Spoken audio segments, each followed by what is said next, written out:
What is happening, Magnus? When I heard about this debate, I was like, oh, okay. I didn't know they was going to do this.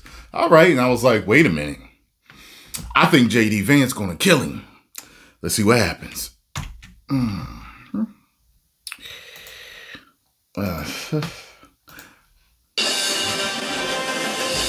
Tonight, with just over a month to go until Election Day, the first and only meeting between the two men who hope to become Vice President of the United States, Democratic Governor Tim Walz of Minnesota and Republican Senator J.D. Vance of Ohio. Now, this is likely the final debate of this election cycle, and voting is already underway in 20 states. CBS News polling shows this remains a race either presidential candidate could win. The CBS News vice presidential debate starts now.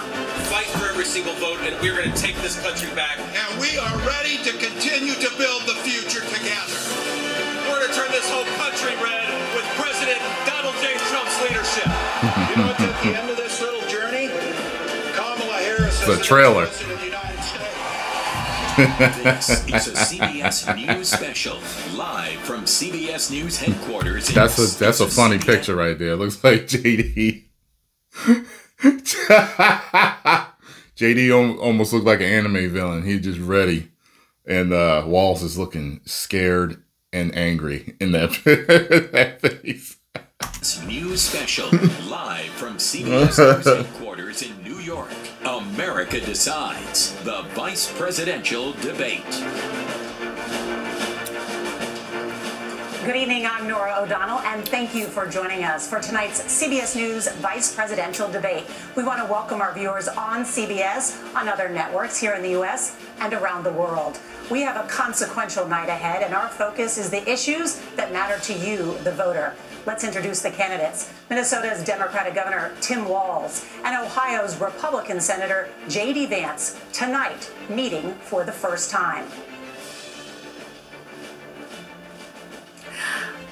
I'm Margaret Brennan. In order to have a thoughtful and civil debate, these are the rules that both campaigns have agreed to. Questions will be directed at one candidate, who will have 2 minutes to respond. The other candidate will be allowed 2 minutes for rebuttal. Then each candidate will get another minute to make further points, with an additional 1 minute each at the discretion of the moderator. The primary role of the moderators is to facilitate the debate between the candidates, enforce the rules, and provide the candidates with the opportunity to fact-check claims made by each other. CBS News reserves the right to mute the candidates' microphones to maintain decorum. We have not shared the questions or topics with the campaigns. The stage is set. Governor, Senator, thank you for joining us. That should be interesting. Let's get started. Tonight, our country is facing several unfolding crises. The Middle East is on the brink of war. Americans are suffering from the catastrophic impact of Hurricane Helene. And now a labor strike as 25 whole lot of stuff going on right now, right? Are picketing. We're going to begin tonight with the Middle East. I know. It's a distraction. I know. Margaret. Thank you, Nora. Earlier today, Iran launched its largest attack yet on Israel, but that attack failed, thanks to joint U.S. and Israeli defensive action. President Biden has deployed more than 40,000 U.S. military personnel and assets to that region over the past year to try to prevent a regional war. Iran is weakened, but the U.S. still considers it the largest state sponsor of terrorism in the world, and it has drastically reduced the time it would take to develop a nuclear weapon. It is down now to 1 or 2 weeks' time. Governor Walz, if you were the final voice in the Situation Room, would you support or oppose a preemptive strike by Israel on Iran? You have 2 minutes. Well, thank you. And thank you for those joining at home tonight. Let's keep in mind where this started. October 7th, Hamas terrorists massacred over 1,400 Israelis and took prisoners. Looks like a deer in the headlights. Israel's ability to be able to defend itself is absolutely fundamental. Getting its hostages back, fundamental, and ending the humanitarian crisis in Gaza. But the expansion of Israel and its proxies is an absolute fundamental necessity for the United States to have the steady leadership there. You saw it experienced today, where along with our Israeli partners and our coalition, able to stop the incoming attack.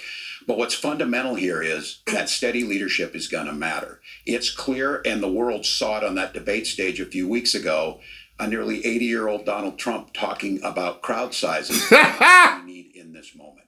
A nearly 80-year-old. I see where you're going there, buddy.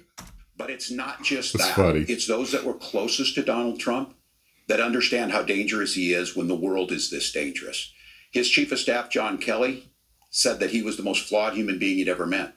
And both of his secretaries of defense and his national security advisors said he should be nowhere near the White House. Now, the person closest to them, Donald Trump, said he's unfit for the highest office. That was Senator Vance. What we've seen out of Vice President Harris is we've seen steady leadership. We've seen a calmness that is able to draw on the coalitions to bring them together, understanding that our allies matter.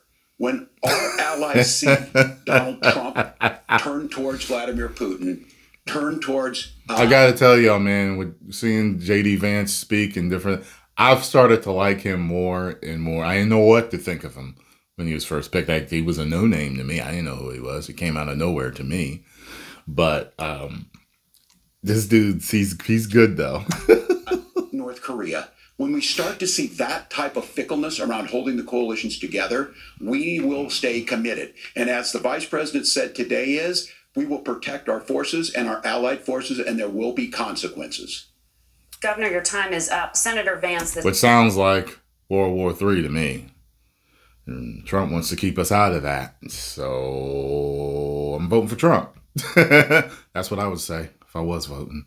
You know, I've stayed neutral all my life, and I continue to do that because I don't trust either side. However, yeah. The same question. Would you support or oppose a preemptive strike by Israel on Iran? You have 2 minutes. So, Margaret, I want to answer the question. First of all, thanks, Governor. Thanks to CBS for hosting the debate. And thanks, most importantly, to the American people who are watching this evening and caring enough about this country to pay attention to this vice presidential debate. I want to answer the question, but I want to actually give an introduction to myself a little bit because I recognize a lot of Americans don't know who either one of us are. I was raised in a working-class family. My mother required food assistance for periods of her life. My grandmother required Social Security help to raise me, and she raised me in part because my own mother... There's his down-home explanation. Struggled with addiction for a big chunk of my... You know how Kamala be saying stuff like that? Yeah, we're gonna put together a puzzle. My early life. I'm like you. I went to college on the GI Bill after I enlisted in the Marine Corps and served in Iraq. And so I stand here asking to be your vice president with extraordinary gratitude for this country, for the American dream that made it possible for me to live my dreams. And most importantly, I know that a lot of you are worried about the chaos in the world and the feeling that the American dream is unattainable. I want to try to convince you tonight over the next 90 minutes that if we get better leadership in the White House, if we get Donald Trump back in the White House, the American dream is going to be attainable once again. Now, to answer this particular question, we have to remember that as much as Governor Walz just accused Donald Trump of being an agent of chaos, Donald Trump actually... I got to do it. You know I got to do it. And I am an agent of chaos. Delivered stability in the world, and he did it by establishing effective deterrence.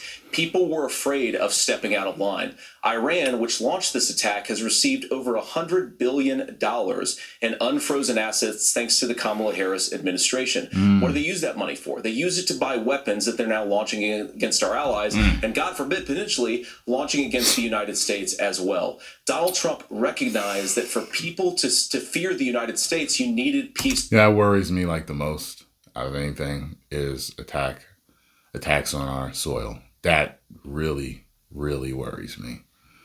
Through strength. They needed to recognize that if they got out of line, the United States global leadership would put stability and peace back in the world.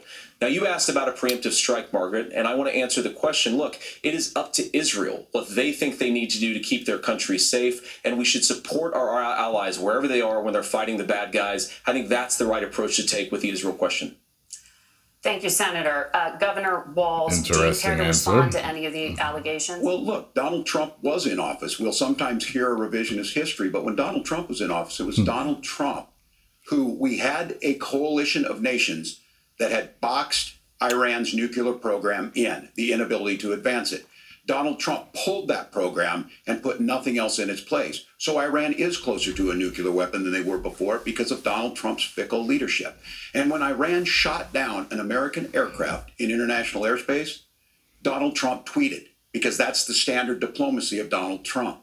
And when Iranian missiles what did he tweet? Did fall near U.S. troops and they received traumatic brain injuries, Donald Trump wrote it off as headaches. Look, our allies understand that Donald Trump is fickle. He will go to whoever has the most flattery or where it makes sense to him. Steady leadership like you witnessed today, like you witnessed in April. Both Iranian attacks were repelled. Our coalition is strong, and we need the steady leadership that Kamala Harris is providing. Senator Vance, the U.S. did have a diplomatic deal with Iran to temporarily pause parts of its nuclear program, and President Trump did exit that deal. He recently said, just 5 days ago, the U.S. must now make a diplomatic deal with Iran because the consequences are impossible. Did he make a mistake? You have 1 minute. Well, first of all, Margaret, diplomacy is not a dirty word, but I think that's something that Governor Walz just said is quite extraordinary. You yourself just said Iran is as close to a nuclear weapon today as they have ever been. And Governor Walz, you blame Donald Trump. Who has been the vice president for the last 3.5 years? And the answer is your running mate, not mine. Donald Trump consistently made the world more secure. Now, we talk about what the sequence of events that led us to where we are right now, and you can't ignore October the 7th, which I appreciate Governor Walz bringing up.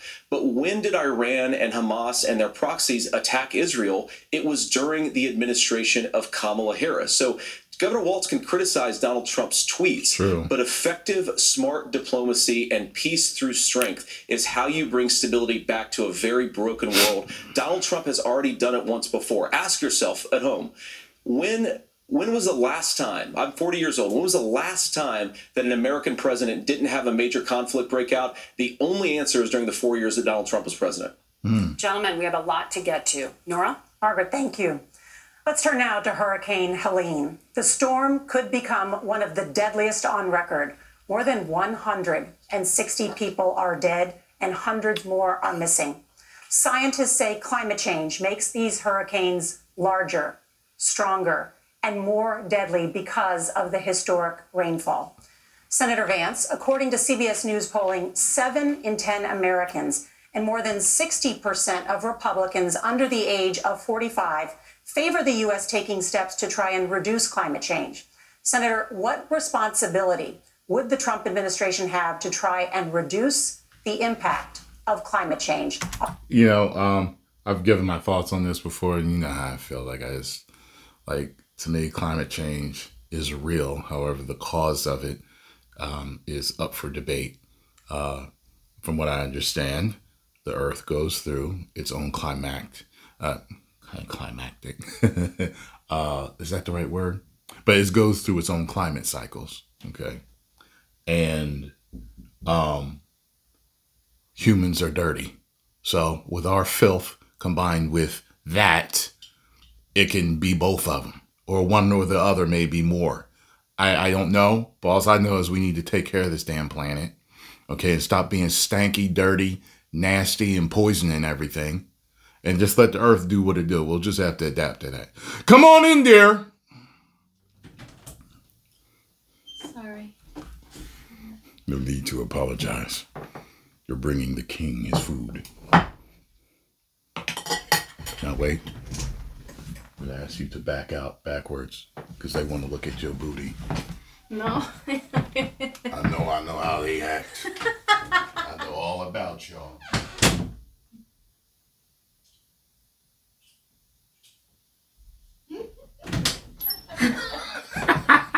Woo! Yeah. I seen the comments, freaks. All right. I'll give you 2 minutes. Sure. So first of all, let's start with the hurricane because it's an unbelievable, unspeakable human tragedy. I just saw today actually a photograph of 2 grandparents on a roof with a sick. By the way, I have seen the conspiracy theories on the lithium mines, the quartz mines. I've seen it. Is it true? I don't know. 6-year-old child, and it was the last photograph ever taken of them because the roof collapsed and those innocent people lost their lives. And I'm sure Governor Walz joins me in saying our hearts go out to those innocent people, our prayers go out to them, and we want as robust and aggressive as a federal response as we can get to save as many lives as possible, and then, of course, afterwards, to help the people in those communities rebuild. I mean, these are communities that I love. Some of them I know very personally in Appalachia, all across the Southeast. They need their government to do their job, and I commit that when Donald Trump is president again, the government will put the citizens of this country first when they suffer from a disaster.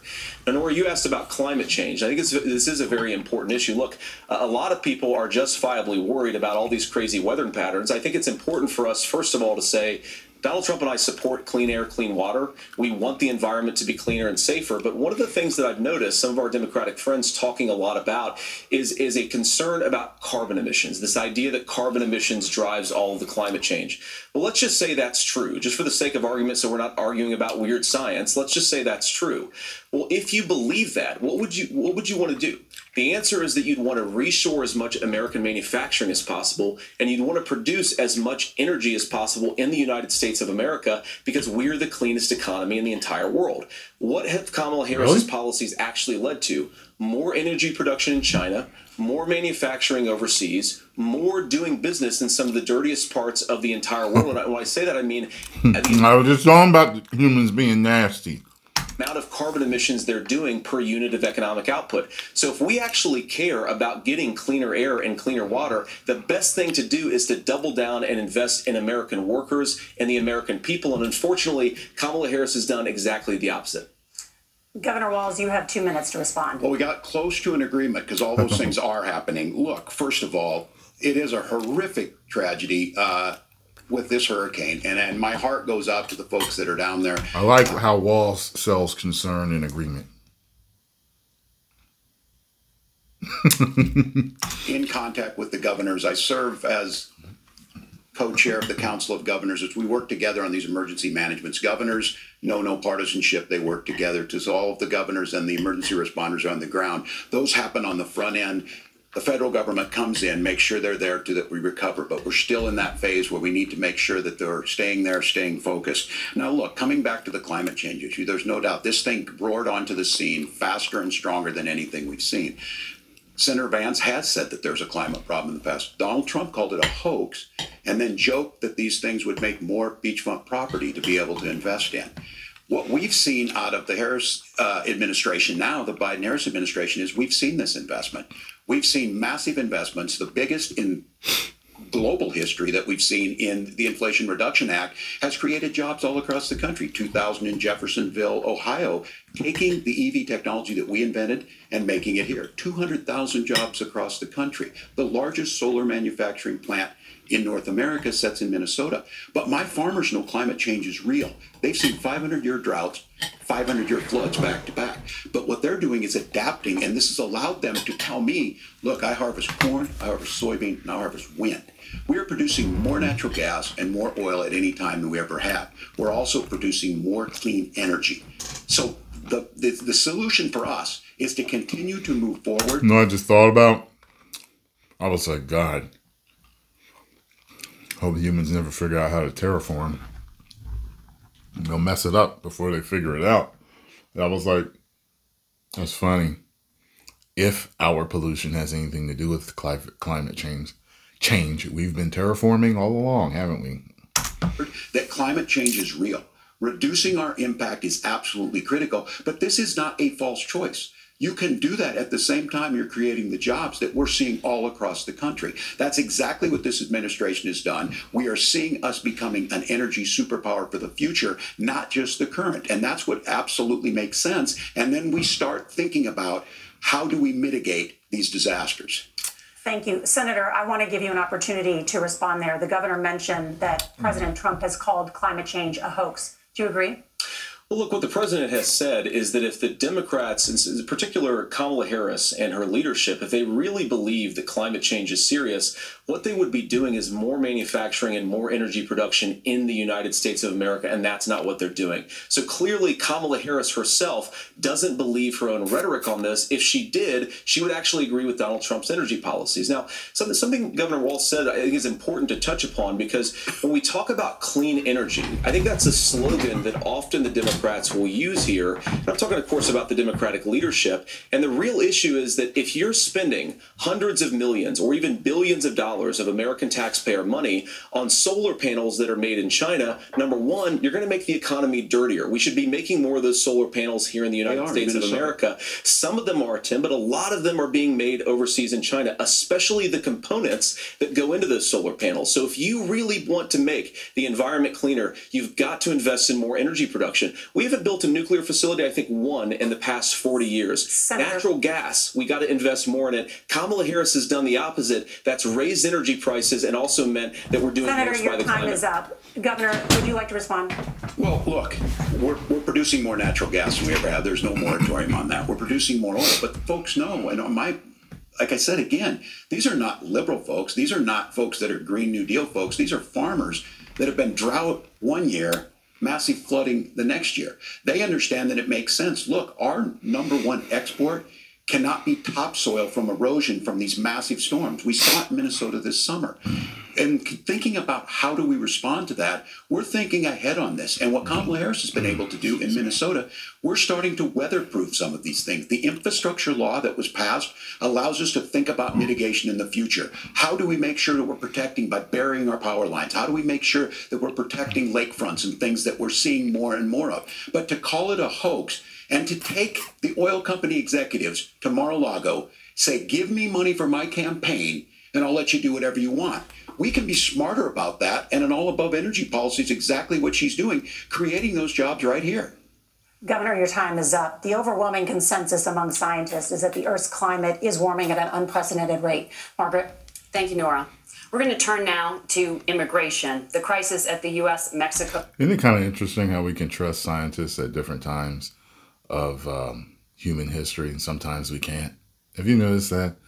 It's like, there's different things throughout time that were absolutely a consensus and things were true, and then they found out they weren't. Or they weren't true and it was a consensus, and then they found out, well, this is actually true, or this is true. It's just very interesting to me, I like the scientific method, but there's some flaws in how we do our tests and stuff like that. So when I hear about science and tests, I keep it, I keep it and I respect it.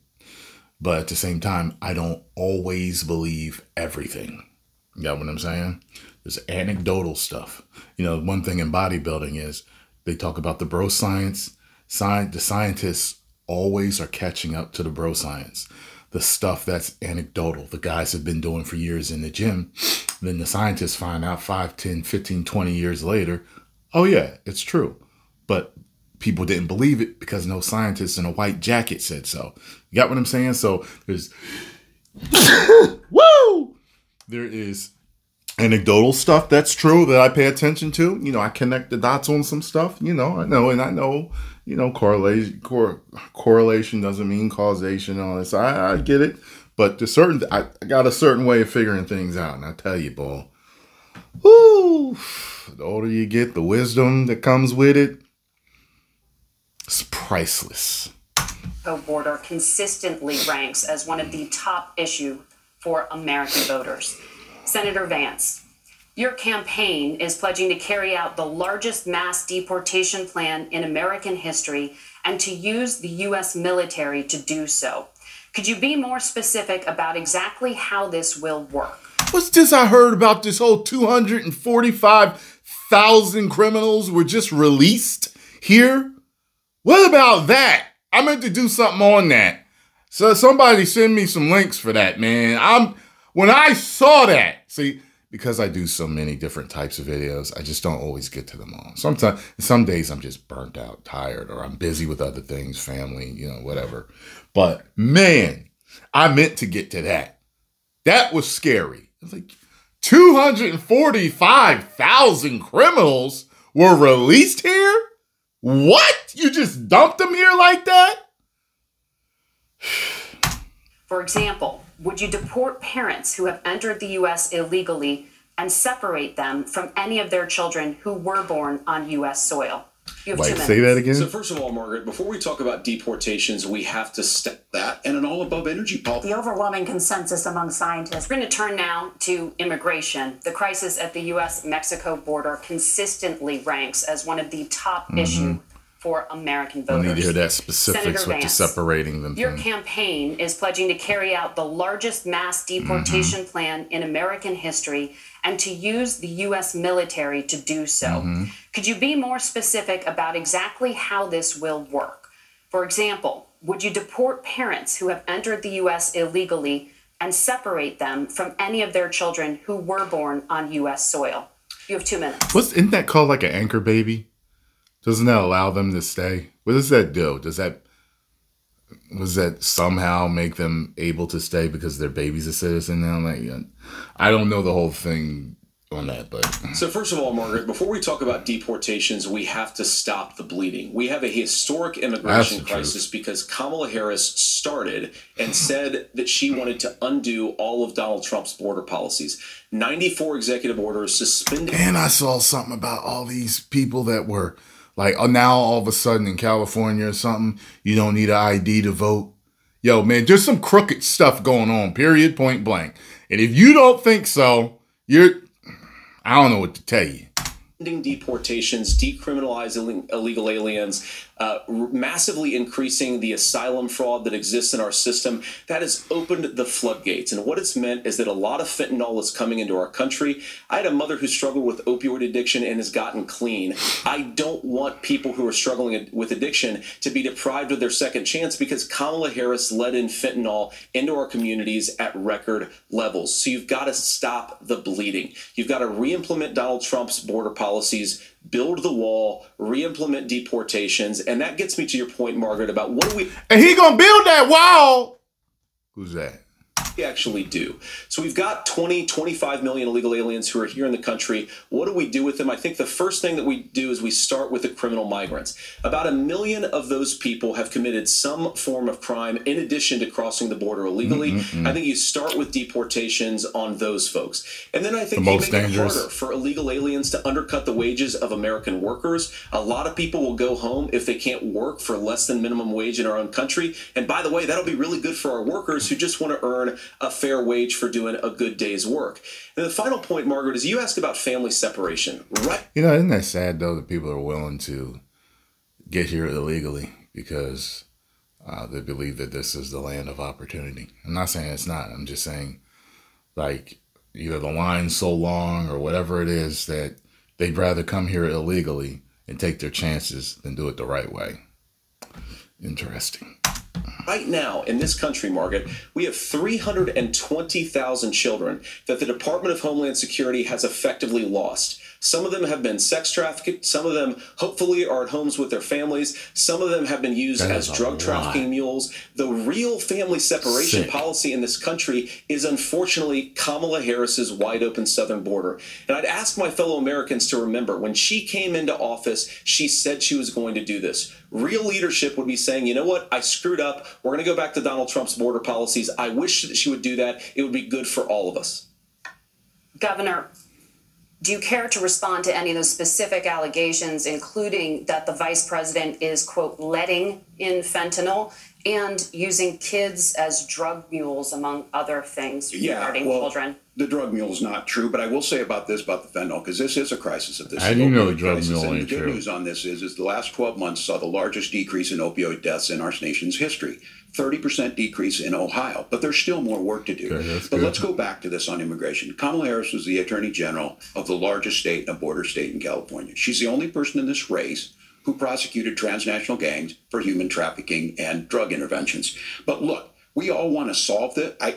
Most of us want to solve this, and that is the United States Congress. That's the Border Patrol agents. That's the Chamber of Commerce. That's most Americans out here. That's why we had the fairest and the toughest bill on immigration that this nation's seen. It was crafted by a conservative senator from Oklahoma, James Langford. I know him. He's super conservative, but he's a man of principle, wants to get it done. Democrats and Republicans worked on this piece of legislation. The Border Patrol said, this is what we need in here. These are the experts.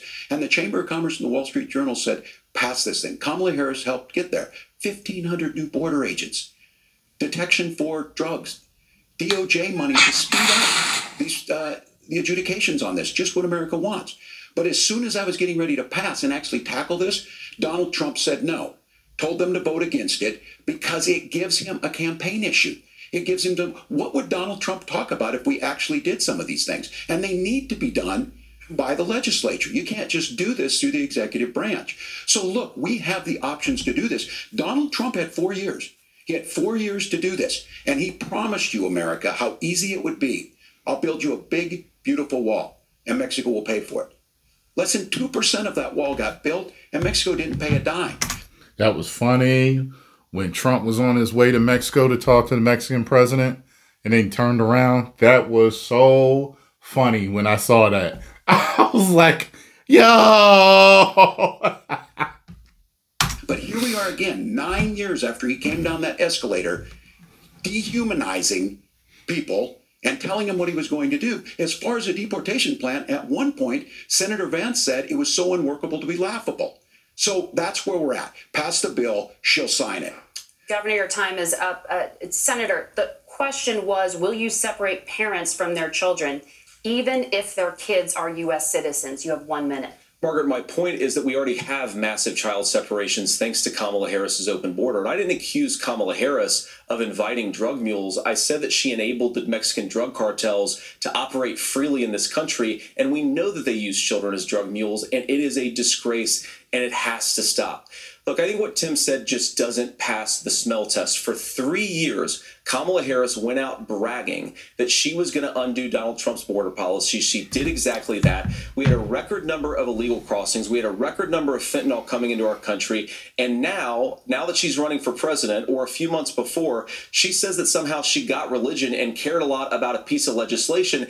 The only thing that she did when she became the vice president, when she became the appointed border czar, was to undo 94 Donald Trump executive actions that opened the border. This problem is leading to massive problems in the United States of America. Parents who can't afford health care, schools that are overwhelmed. It's got to stop, and it will when Donald Trump is president Senator, again. your time He didn't is up. answer the Governor, question, did he? What about our CBS News polling, which does show that a majority of Americans, more than 50%, support mass deportations? Look, we fix this issue. Percent support news polling, which does show that a majority of Americans, more than 50%, support mass deportations. Yeah. Look, we fixed. Yeah, I do too. If you're illegal, you gotta go back. You gotta come back the right way. I mean, I've never been about doing anything illegal, so you know what I mean. Just you can become a success doing things the right way, and it might take longer. It might not be the shortcut, like the dark side. It's faster, but if you do it the right way. Fix this issue with a bill that is necessary, but the issue on this is what happens when you don't want to solve it. You demonize it. And we saw this. And my whole thing with the anchor baby, if that somehow, see, I don't know the rules on that, but to me, it would be like, it's like a legal loophole in a way to stay here. So if you're going to deport the parents, you deport the child with the parents. And maybe they get some other type of, I don't know, faster way to get here when they finally want to come here legally because the child's already a citizen. But you keep the family together. Don't break up the family. Senator Vance, and it surprises me on this, talking about and saying, I will create stories to bring attention to this. That vilified a large number of people who were here legally in the community of Springfield. The Republican governor said, it's not true. Don't do it. There's consequences for this. There's consequences. We could come together. Senator Langford did it. We could come together and solve this if we didn't let Donald Trump continue to make it an issue. And the consequences in Springfield were the governor had to send state law enforcement to escort kindergartners to school. I believe Senator Vance wants to solve this, but by standing with Donald Trump and not working together to find a solution, it becomes a talking point. And when it becomes a talking point like this, we dehumanize and villainize other human beings. Tim, Governor, your time is up. Senator, I'll give you 1 minute, but let me just ask you the question first.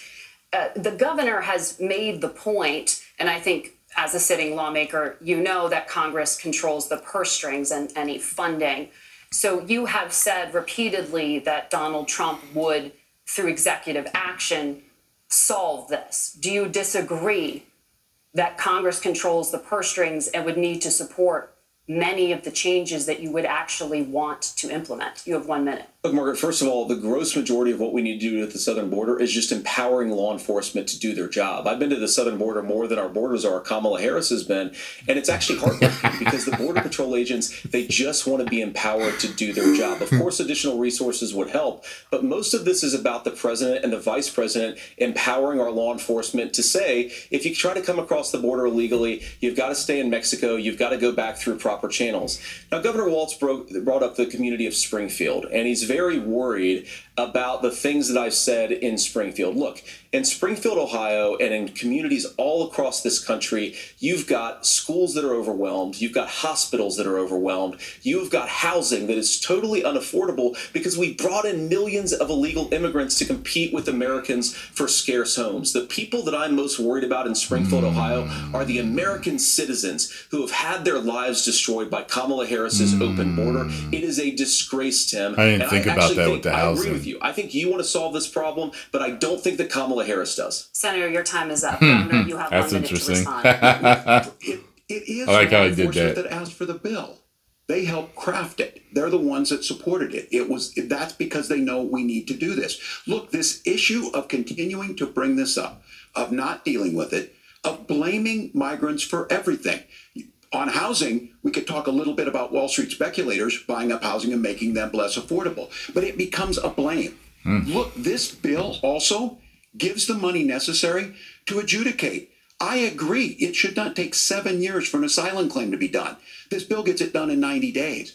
Then you start to make a difference in this, and you start to adhere to what we know, American principles. Look, I don't talk about my faith a lot, but Matthew 25:40 talks about, to the least amongst us you do unto me. I think that's true of most Americans. They simply want order to it.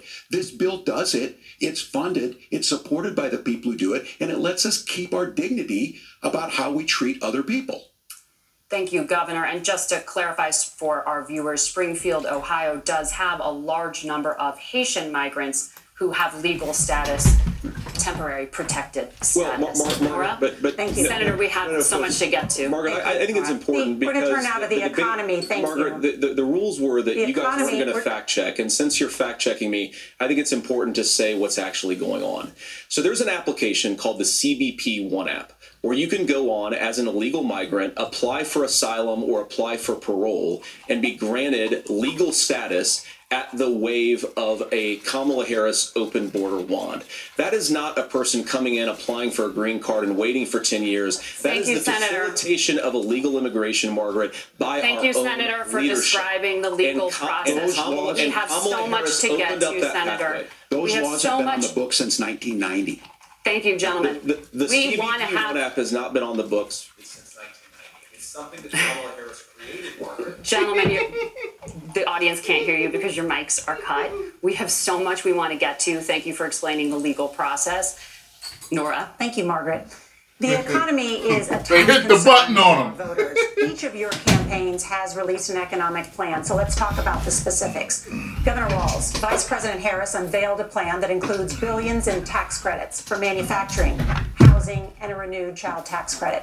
The Wharton School says your proposals will increase the nation's deficit by $1.2 trillion.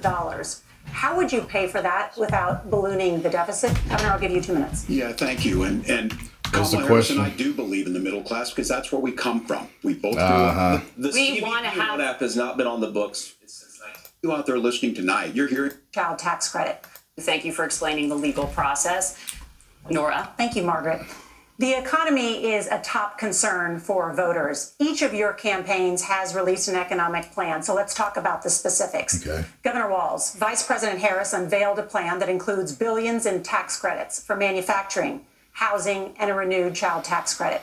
The Wharton School says your proposals will increase the nation's deficit by $1.2 trillion. How would you pay for that without ballooning the deficit? Governor, I'll give you 2 minutes. Yeah, thank you. And Kamala Harris and I do believe in the middle class because that's where we come from. We both grew up in that. We understand. So those of you out there listening, I'm one of you. I'm one of you. I'm here to help. Tonight, you're hearing a lot of stuff back and forth, and it's good. It's healthy. That's what this is supposed to happen. You should be listening. How's this going to impact me? The bold forward plan that Kamala Harris put out there is talking about this housing issue. The one thing is there's 3 million new houses proposed under this plan with down payment assistance on the front end to get you in a house. A house is much more than just an asset to be traded somewhere. It's foundational to where you're at. And then making sure that the things you buy every day, whether they be prescription drugs. By the way, when you get a chance, look into renting versus owning a house. Educate yourself on that because there are benefits to both and drawbacks to both. Trust me, I've done both. Look it up before you get you. I'm telling you, do it. Trust me.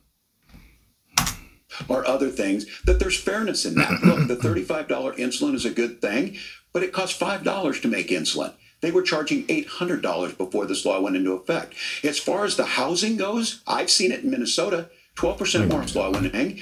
But it costs $5 to make. Then making sure that the things you buy every day, whether they be prescription drugs or other things, that there's fairness in that. Look, the $35 insulin, whether they somewhere, it's foundational to where you're at. And then making sure that with down payment assistance on the front end to get you in a house. A house is much more than just an asset to be traded somewhere. It's foundational to where you're at. And then making sure that the things you buy every day, whether they be prescription drugs or other things, that there's fairness in that. Look, the $35 insulin is a good thing, but it costs $5 to make insulin. They were charging $800 before this law went into effect. As far as the housing goes, I've seen it in Minnesota. 12% more houses in Minneapolis, prices went down on rent 4%. It's working. And then making sure tax cuts go to the middle class. $6,000 child tax credit, we have one in Minnesota, reduces childhood poverty by 1/3. We save money in the long run, and we do the right thing for families. And then getting businesses off the ground. The law as it stands right now is $5,000 tax credit for small business, increasing that to $50,000. Now, this is a philosophical difference between us. Donald Trump made a promise, and I'll give you this. He kept it. He took folks to Mar-a-Lago, said, you're rich as hell, I'm going to give you a tax cut. He gave the tax cuts that predominantly went to the top class. What happened there was an $8 trillion increase in the national debt, the largest ever. Now he's proposing a 20% consumption or sales tax on everything we bring in. Everyone agrees, including businesses, it would be destabilizing it, it would increase inflation and potentially lead to a recession. Look, this is simple for you. Where are we going? Kamala Harris has said to do the things she wants to do, we'll just ask the wealthiest to pay their fair share. When you do that, our system works best, more people are participating in it, and folks have the things that they need. Senator, I want to give you a moment to respond on that. But similarly, the Wharton School has done an analysis of the Trump plan and says it would increase the nation's deficit by $5.8 trillion. My question is the same for you. How do you pay for all that without ballooning the deficit? I'll give you 2 minutes. Well, first of all, you're going to hear a lot from Tim Walz this evening, and you just heard it in the answer, a lot of what Kamala Harris proposes to do, and some of it, I'll be honest with you, it even sounds pretty good. Here's what you won't hear, is that Kamala Harris has already done it. Because she's been the vice president for 3.5 years. She had the opportunity to enact all of these great policies, and what she's actually done instead is drive the cost of food higher by 25%, drive the cost of housing higher by about 60%, open the American southern border and make middle-class life unaffordable for a large number of Americans. If Kamala Harris has such great plans for how to address middle-class problems, then she ought to do them now. Not when asking for a promotion, but in the job the American people gave her 3.5 years ago. And the fact that she isn't tells you a lot about how much you can trust her actual plans. Now, Donald Trump's economic plan is not just a plan, but it's also a record. A lot of those same economists attack Donald Trump's plans, and they have PhDs, but they don't have common sense, and they don't have wisdom. Because Donald Trump's economic policies to deliver... I tell you, there's a difference between book smart and life smart. I'm telling you, man, being street smart, with what comes with wisdom, it's totally different than you being able to get a high, test on that, test score in the SATs or whatever it is. It's different. And boy, when I first started studying success, it was like, you'll find that the most successful people they're not the smartest people on the planet. The majority of them aren't. You know, the people that own the most land and, you know, have the most money and most successful in business, they're not. It's, you know, they've figured things out, but often someone's supreme, if they have that supreme type of intelligence, it keeps them too rigid in other areas and, you know, unable to truly use that intelligence that they have. A lot of times when you're just not as smart, you're more pliable and able to learn a few different things and just make it work simply. Sometimes being too intelligent can make things more complicated for you. The highest take-home pay in a generation in this country, 1.5% inflation, and to boot, peace and security all over the world. So when people say that... That's why you find a lot of really smart guys with no woman. Can't pull a woman to save their life. They could develop a cure for cancer, but they can't pull a woman to save their life. They don't have many friends. They can't figure out just how to act socially. All that intelligence, and they can't figure that out, right? You know... that Donald Trump's economic plan doesn't make sense. I say, look at the record. He delivered rising take-home pay for American workers. Now, Tim admirably admits that they want to undo the Trump tax cuts. But if you look at what was so different about Donald Trump's tax cuts, even from previous Republican tax cut plans, is that a lot of those resources went to giving more take-home pay to middle-class and working-class Americans. It was passed in 2017, and you saw an American economic boom unlike we've seen in a generation in this country. I could have swore Trump had defended that with the whole deficit thing, like with his tax cuts causing a particular type of deficit, but it was going to be fixed through something else he had put in motion. I don't know if it was tariffs or something like that. Interesting stuff, man. It's hard to keep up with all this stuff, I tell you that. That is a record that I'm proud to run on, and we're going to get back to that common sense wisdom so that you can afford to live the American dream again. I know a lot of you are struggling. I know a lot of you are worried about paying the bills. It's going to stop when Donald Trump brings back common sense to this country. Governor, do you want to respond to that? What has Kamala Harris done for the middle class? Yeah, well, Kamala Harris's day one was Donald Trump's failure on COVID that led to the collapse of our economy. We were already before COVID in a manufacturing recession, but 10 million people out of work, largest percentage since the Great Depression. 9 million jobs closed on that. That was day one. Whether it was the Infrastructure Act or other things we moved. Now, you made a question about experts, said this. I've made a note of this. Economists can't be trusted. Science can't be trusted. National security folks can't be trusted. Look, if you're going to be president, you don't have all the answers. Donald Trump believes he does. My pro tip of the day is this. If you need heart surgery, listen to the people at the Mayo Clinic in Rochester, Minnesota, not Donald Trump. And the same thing goes with this. And I ask you out there, teachers, nurses, truck drivers, whatever, how is it fair that you're paying your taxes every year and Donald Trump hasn't paid any federal tax in the last 15 years? It's more than that. It's not as simple as that, as trusting the experts. I think we all knew that, considering the thing we've all been through. So there are caveats to trusting the experts. Many experts can be trusted, yes, but there is a caveat to that. I found that to be very interesting there. In the last year as president. That's what's wrong with the system. There's a way around it, and he's bragged about that. We're just asking for fair. And look, I was going to say something about that whole tax cut. I mean, him not paying taxes or whatever. He used the laws that they made. He used the tax code and law that they made in order not to. Listen, let me tell you something. When I was really on a big kick of listening to a lot of audiobooks by Robert Kiyosaki, and he talked about that. He was like, wait till you learn about how you don't have to pay taxes with certain, laws and, how you run business. And I was like, whoa, wow. You know what I'm saying? So these laws were made, and if people are utilizing them legally, I mean, you can't really be mad at him for that. You might want to learn to do what he did.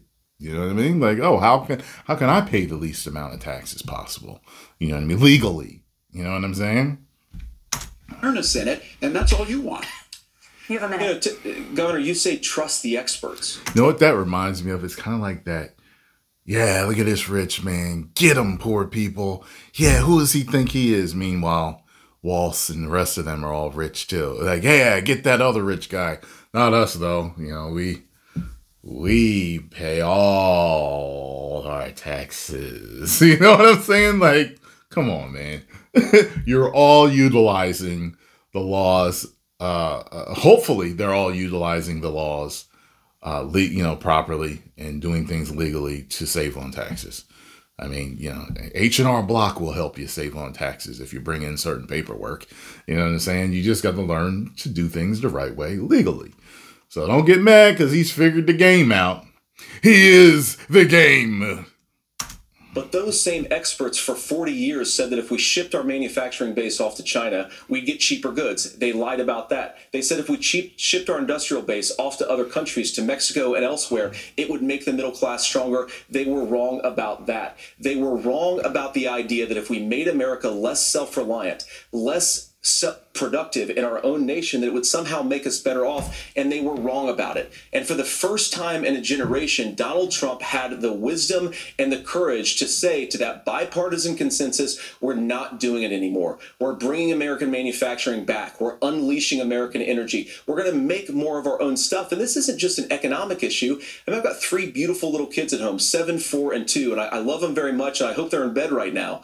But look, so many of the drugs, the pharmaceuticals that we put in the bodies of our children are manufactured by nations that hate us. This has to stop. And we're not going to stop it by listening to experts. We're going to stop it by listening to common sense wisdom, which is what Donald Trump governed on. Senator, your time is up. Governor Walz, can you address that? I mean, voters say they trust Donald Trump on the economy more. Why? Well, if you're listening tonight and you want billionaires to get tax cuts, you heard what the numbers were. Look, I'm a union guy on this. I'm not a guy. I want everybody to get tax cuts. Everybody talk to a CPA or an accountant. Understand how to legally save on your taxes. Do business right. Do things legally. Trust me, you'll be a lot happier. Who wanted to ship things overseas, but I understand that, look, we produce soybeans and corn. We need to have fair trading partners. That's something that we believe in. I think the thing that most concerns me on this is Donald Trump was the guy who created the largest trade deficit in American history with China. So the rhetoric is good. China. Much of what the senator said right there, I'm in agreement with him on this. I watched it happen too. I watched it to my communities, and we talked about that. But we had people undercutting the right to collectively bargain. We had right to work states made it more difficult. We had companies that were willing to ship it over, and we saw people profit. Folks that are venture capital in some cases, putting money into companies that were overseas. We're in agreement that we bring those home. The issue is Donald Trump is talking about it. Kamala Harris has a record, 250,000 more manufacturing jobs just in out of the IRA. May I respond to that? Yes. So appreciate that. So if you notice, what Governor Walz just did is he said, first of all, Donald Trump has to listen to the experts. And then when he acknowledged that the experts screwed up, he said, well, Donald Trump didn't do nearly as good of a job as the statistics show that he did. So what Tim Walz is doing, and I honestly, Tim, I think you got a tough job here because you've got to play whack-a-mole. You've got to pretend that Donald Trump didn't deliver rising take-home pay, which of course he did. You've got to pretend that Donald Trump didn't deliver lower inflation, which of course he did, and then you simultaneously got to defend Kamala Harris's atrocious economic record, which has made gas, groceries, and housing unaffordable for American citizens. I was raised by a woman who would sometimes go into medical debt so that she could put food on the table in our household. I know what it's like to not be able to afford the things that you need to afford. We can do so much better. To all of you watching, we can get back to an America that's affordable again. We just got to get back to common sense economic principles. Walz got something to say. Conversation on healthcare then. Senator, Governor. Please. Thank you. Margaret? We have a lot to get to ahead, gentlemen, on many topics. But right now, I want to talk about personal qualifications. The vice president is often the last voice the president hears before making consequential. By the way, before we get to abortion, because I know that's coming, I got a question for you guys. This, to me, it sounds insane. Because I noticed that it only popped up a few times. I only saw a few comments where this popped up whenever I've spoken on abortion. And first of all, I will always speak on abortion because men are half the child. And we have just as much as a right to that child as you do. Okay? Period. Women. Okay? I don't care what any woman says about that says that we can't talk about abortion just because the child is growing inside of your body. Like that's extremely dismissive, and it's it's heartless because we're the fathers of the child. You think fathers don't care? Fathers shouldn't have rights? That doesn't make any sense to me. But here's the thing. I noticed that a couple of times people are saying, Tyrone, see, you talk about this abortion and stuff, and killing babies, but it's not about killing babies. It's about the choice. Which sounds worse. That sounds worse to me. So what women are angry about is not that it's about killing the baby. It's about whether they have the choice to kill the baby.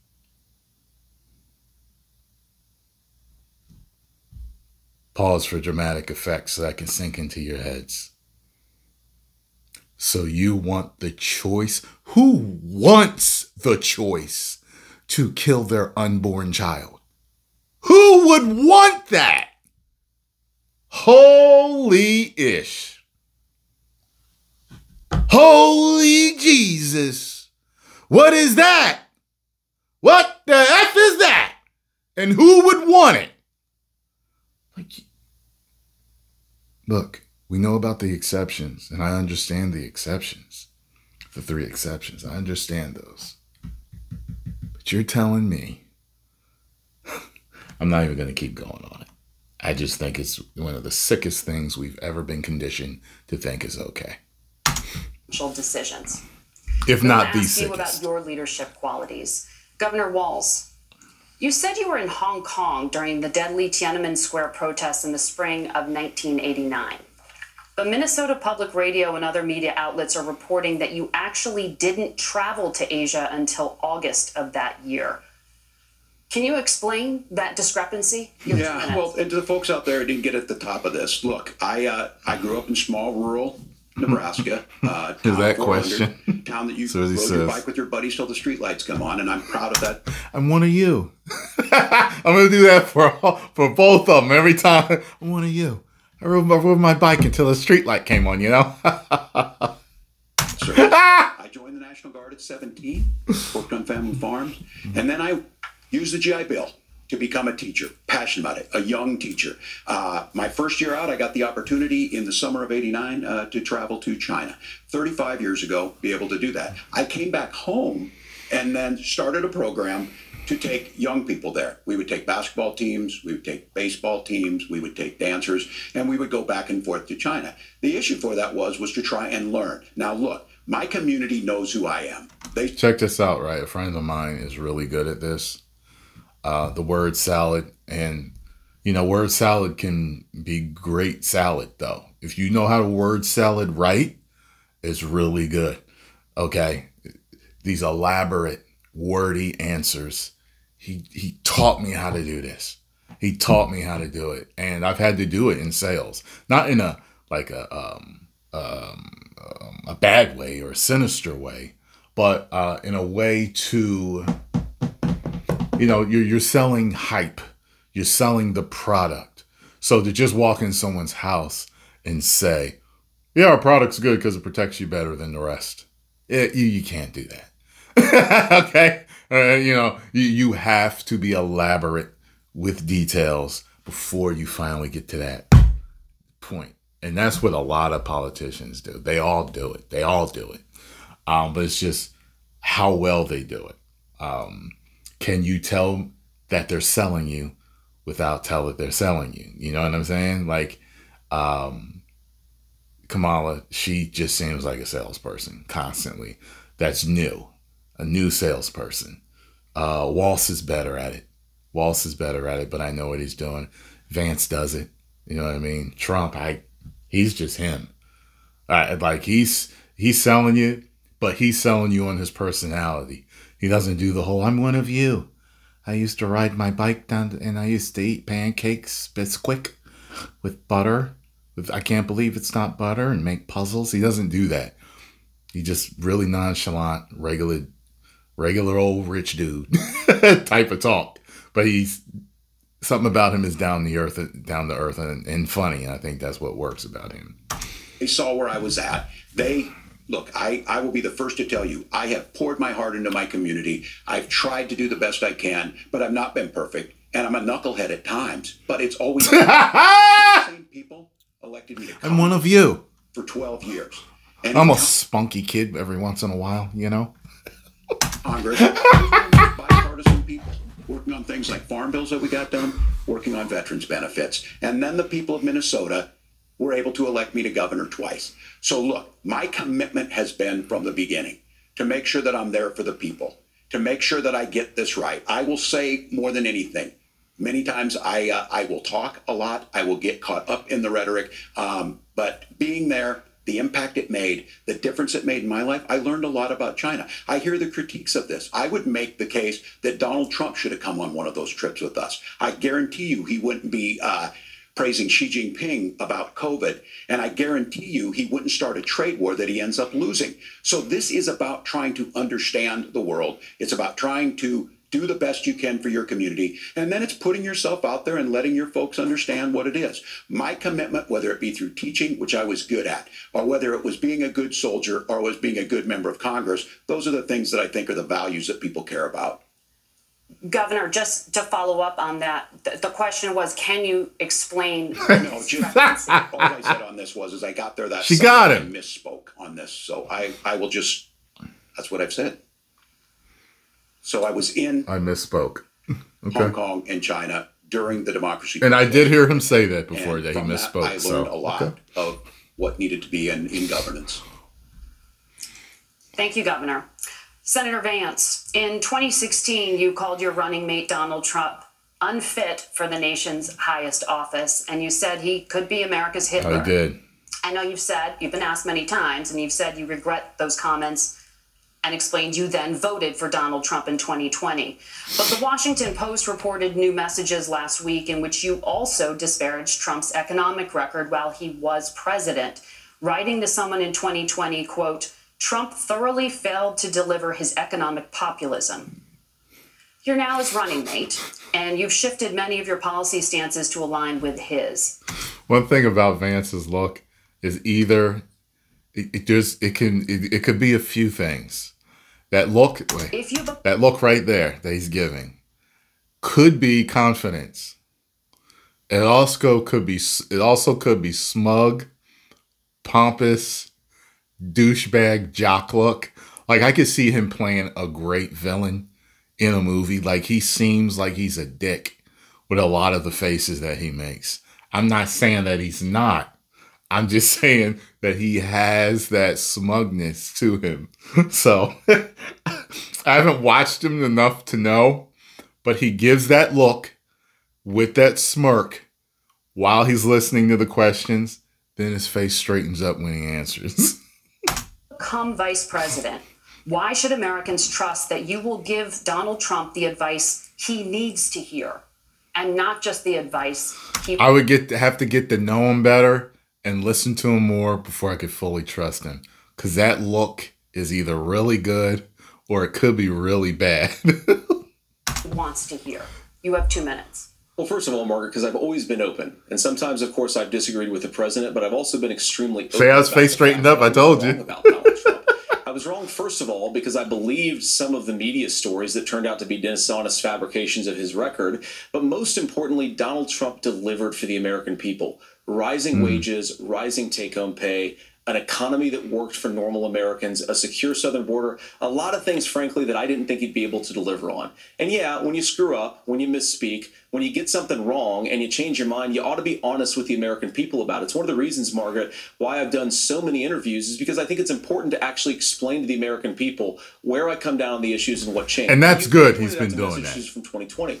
Margaret, I've been extremely consistent that I think there were a lot of things that we could have done better in the Trump administration in the first round if Congress was doing its job. I strongly believe, and I've been a United States Senator, that Congress is not just a high-class debating society. It's not just a forum for senators and congressmen to whine about problems. It's a forum to govern. So there were a lot of things on the border, on tariffs, for example, where I think that we could have done so much more if the Republican Congress and the Democrats in Congress had been a little bit better about how they govern the country. They were so obsessed with impeaching Donald Trump, they couldn't actually govern. And I want to talk about this tariff issue in particular, Margaret, because Tim just accused this of being a national sales tax. Look, the one thing, and you're probably surprised to hear me praising Joe Biden, but the one thing that Joe Biden did is he continued some of the Trump tariffs that protected American manufacturing jobs. And it's the one issue, the most pro-worker part of the Biden administration, it's the one issue where Kamala Harris has run away from Joe Biden's record. Think about this. If you're trying to employ slave laborers in China at $3 a day, you're going to do that and undercut the wages of American workers unless our country stands up for itself and says you're not accessing our markets unless you're paying middle-class Americans a fair wage. Senator, your time is up. Nora? Thank you. Now to the issue of reproductive rights. Governor Walz, here we go. Roe versus Wade was overturned. You signed a bill. Reproductive rights. The right to kill my unborn child. Every time I hear that, it's just like these dressy words. I'm trying to think of something else that is like a dressy word for something that's disgusting or bad or evil. I can't think of anything right now, but you hear it in business. I'll come back to you if I can think about it.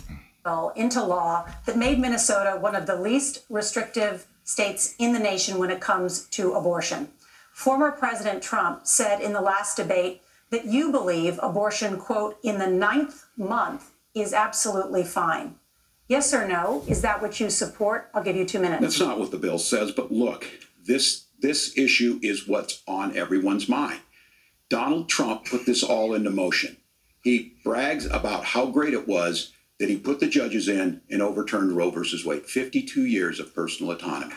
And then he tells us, oh, we send it to the states. It's a beautiful thing. Told you, you got to dress it up before you get to the point. Let's see if he's going to give a yes or no.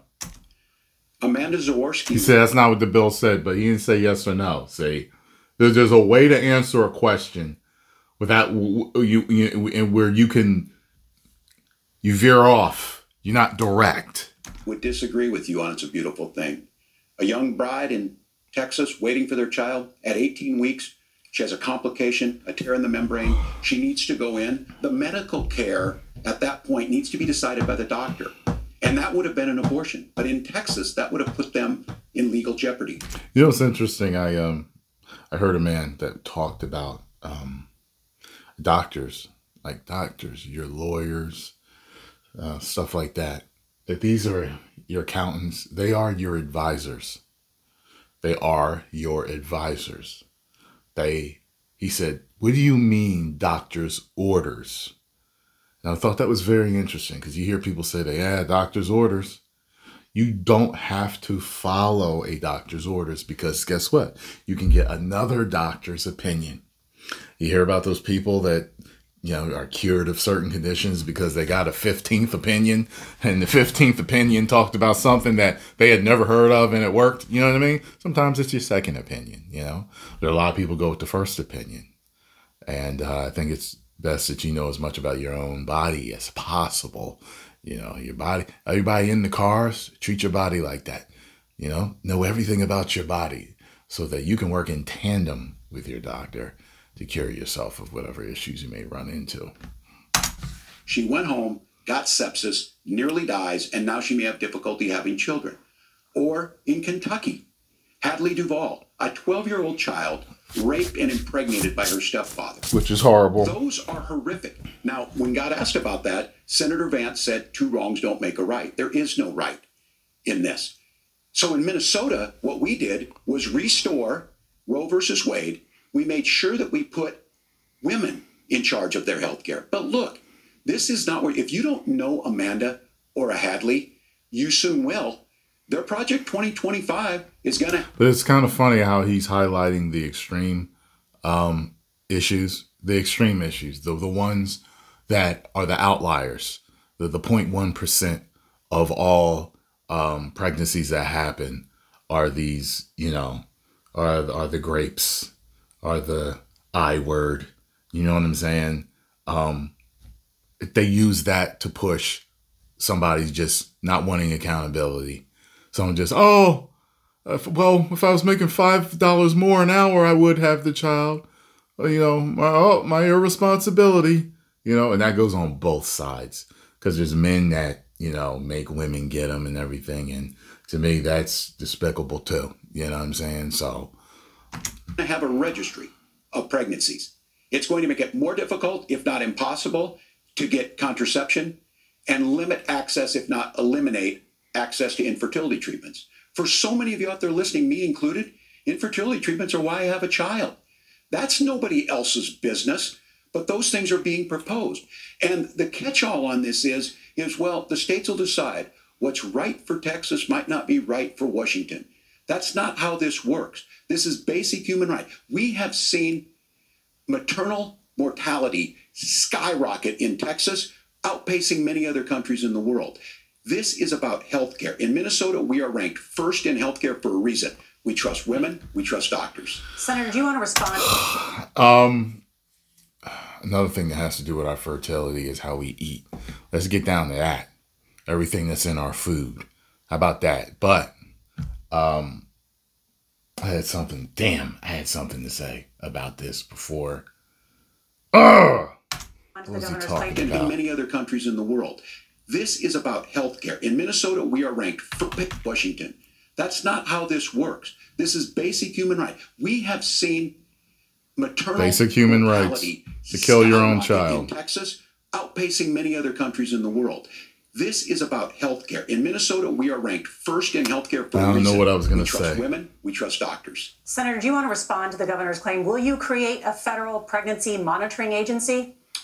No, Nora, certainly we won't. And I want to talk about this issue because I know a lot of Americans care about it, and I know a lot of Americans don't agree with everything that I've ever said on this topic. And, I grew up in a working class family in a neighborhood where I knew a lot of young women who had unplanned pregnancies and decided to terminate those pregnancies because they feel like they didn't have any other options. And, Yeah, you had an option. You had several options, because this world gives you several options. This government gives you several options to have that child. And there's a lot of ways to support that child.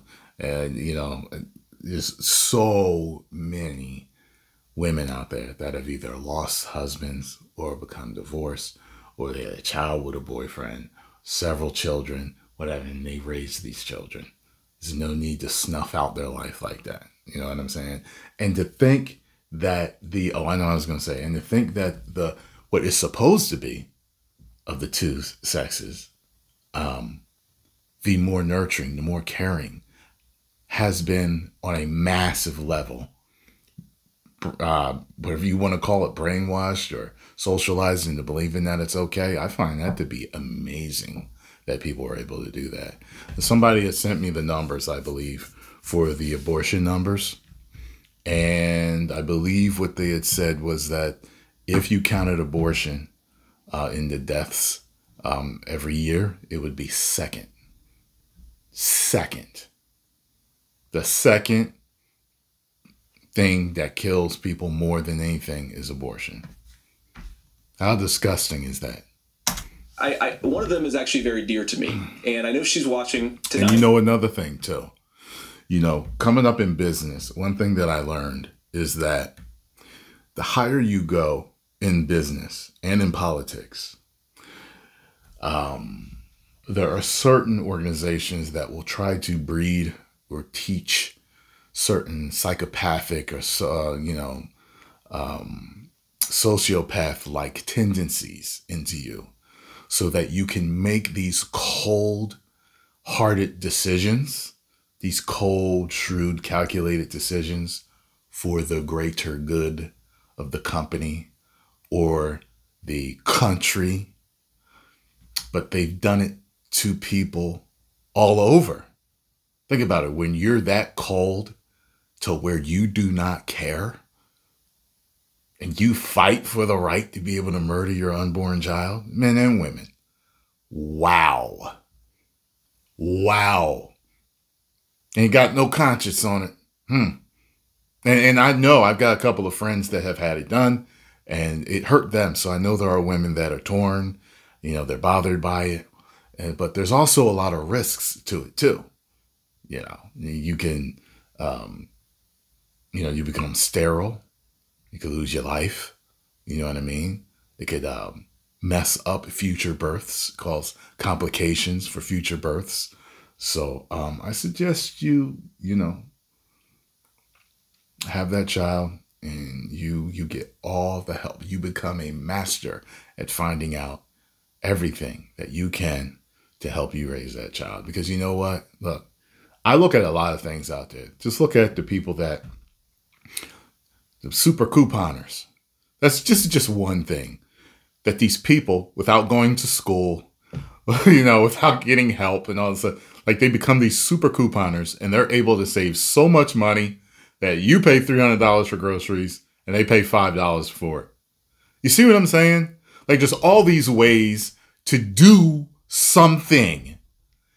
And you, because you don't feel like putting forth the effort, or you're stressed out, or you're bothered, or you're scared, or you're worried, which I can understand. I get that.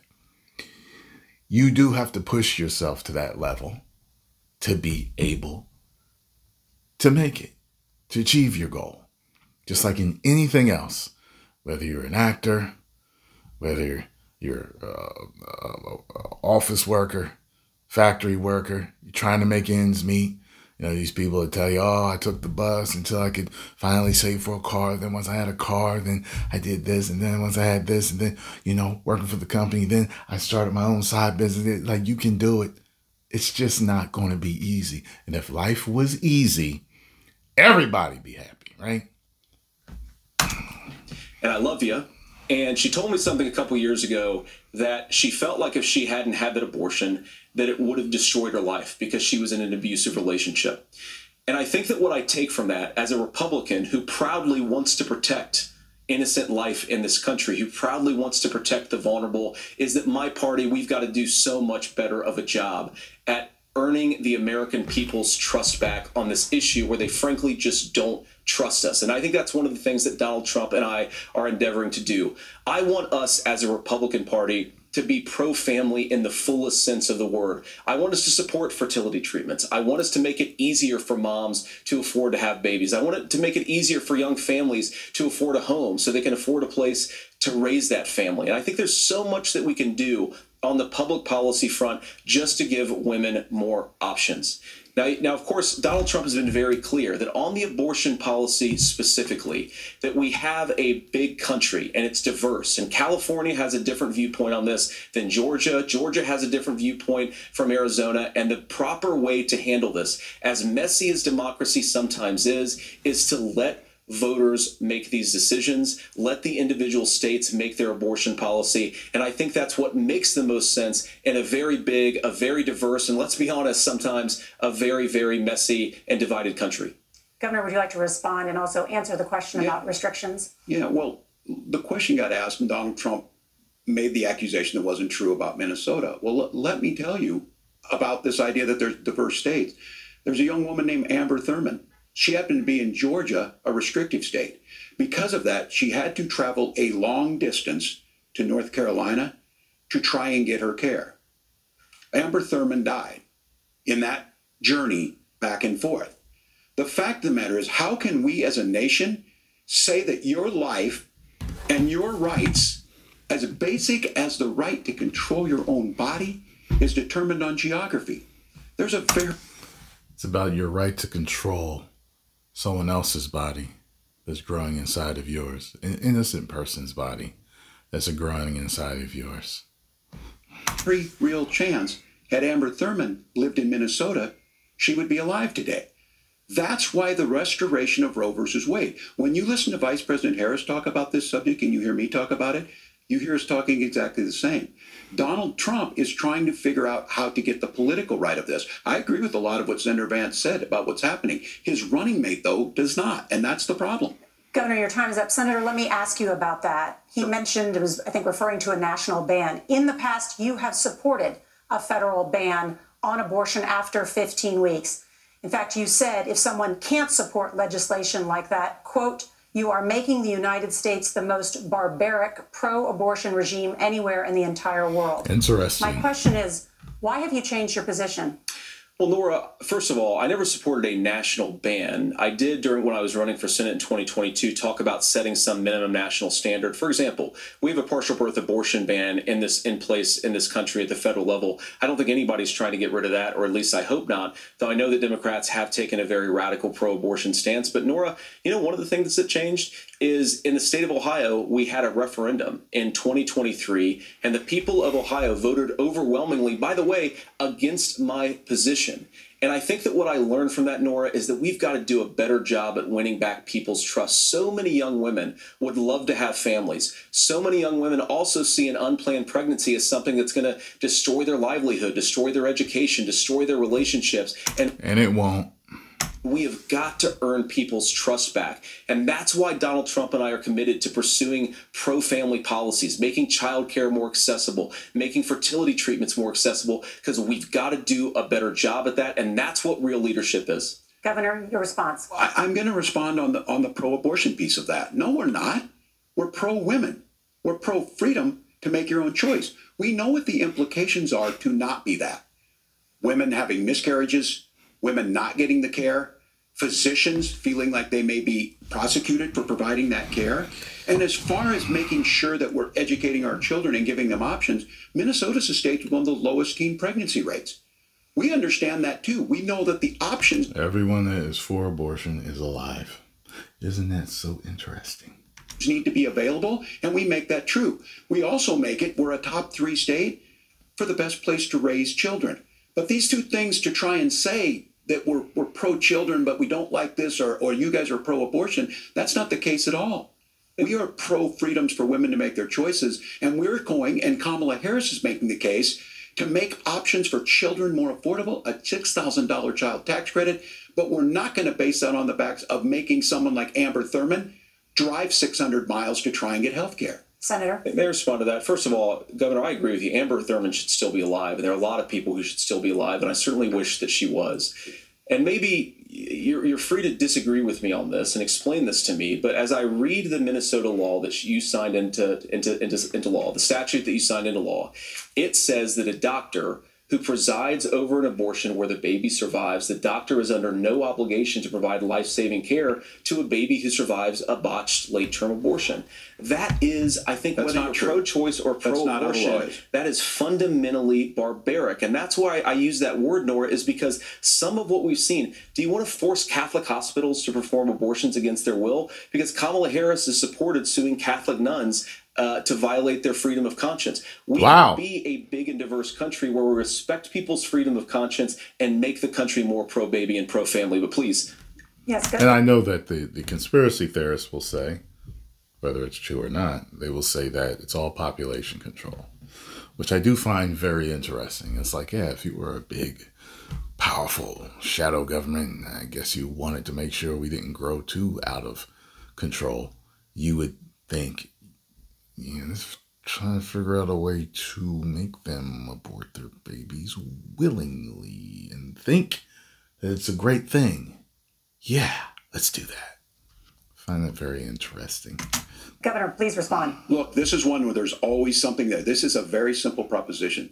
These are women's decisions to make about their healthcare decisions, and the physicians who know best when they need to do this. Trying to distort the way... The fact that you even take the male out, you take the father out, that is deplorable. It's horrible that you would take... The father doesn't even have a choice in that choice of whether to keep the child alive or to kill the child, when it's half of his genetics growing. The law is written to try and make a point. That's not it at all. And the trauma that these men go through when they find out that either she secretly had an abortion or she just says, I'm not keeping it. How horrible is that, to be that powerless, to know that she's going to kill your child within a few days or that day? How sick is that? What was I wrong about, Governor? Please imagine being that man. The way the law is written. Look, I've given this advice on a lot of things, that getting involved, getting engaged, that's been misread, and it was fact checked at the last debate. But the point on this is there's a continuation of these guys to try and tell women or to get involved. I use this line on this: just mind your own business. On this, things work best when Roe versus Wade was in place. When we do a restoration of Roe, that works best. That doesn't preclude us from increasing funding for children. It doesn't increase us from making sure that once that child's born, like in Minnesota, they get meals, they get early childhood education, they get health care. So that hiding behind we're going to do all these other things when you're not proposing them in your budget. Kamala Harris is proposing them. She's proposing all those things to make life easier for families. I asked a specific question, Governor. You gave me a slogan as a response. It's not the case. It's not true. That's not what the law says. So they fact-checked it with President Trump. Gentlemen, there's a lot to discuss. We have to move on, and we're going to be right back with much more of the CBS News Vice President. And I saw that interview with that doctor where he was talking about setting it aside. I saw that. So, yeah, no, that wasn't fact-checked properly. Presidential debate in just a moment.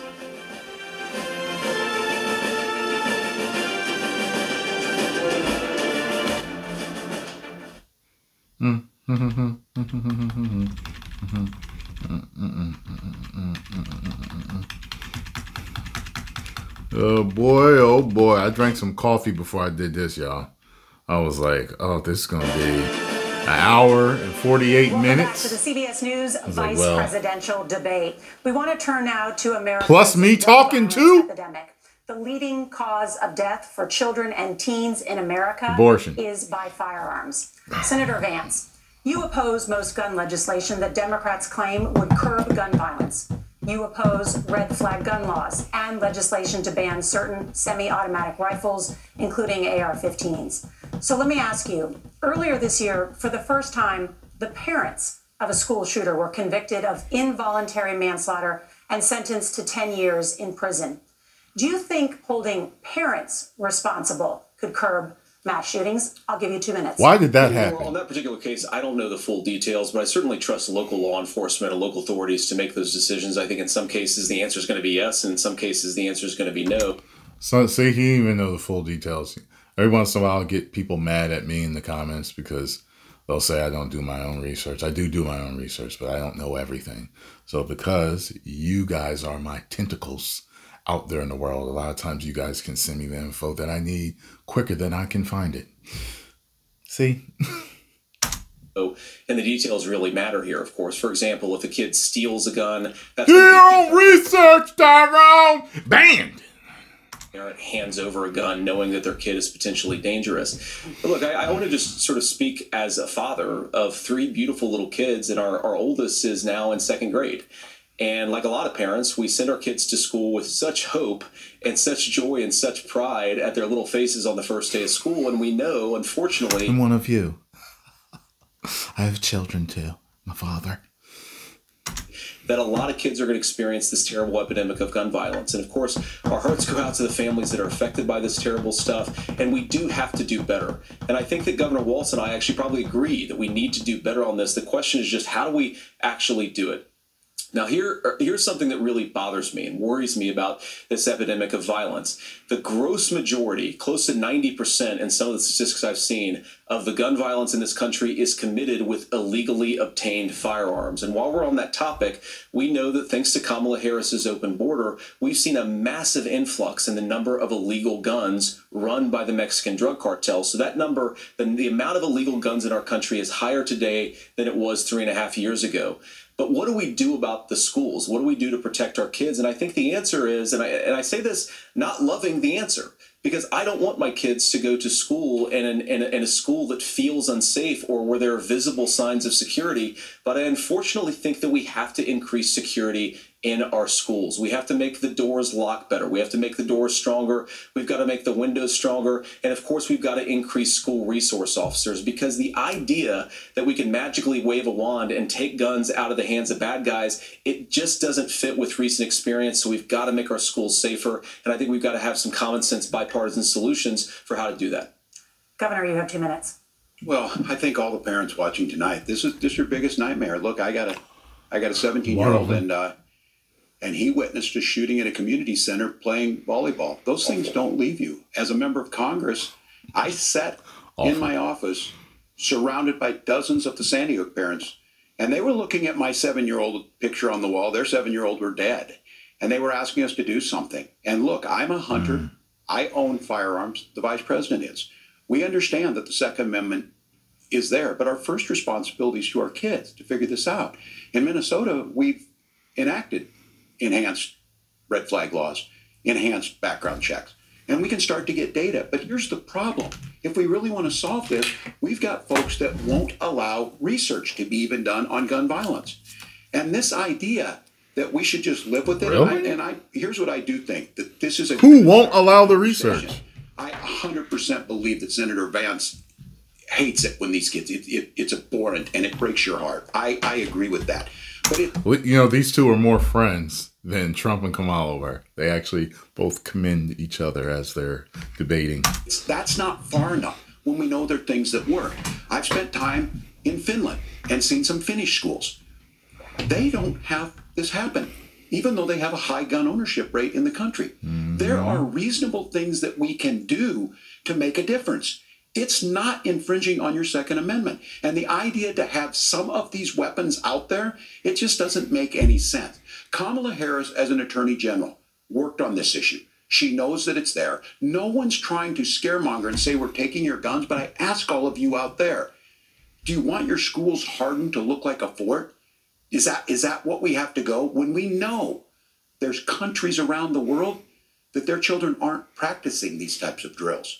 They're being kids. We owe it to them to get a fix. These are things that shouldn't be that difficult. You can still keep your firearms, and we can make a difference. We have to. If you're listening tonight, this breaks your heart.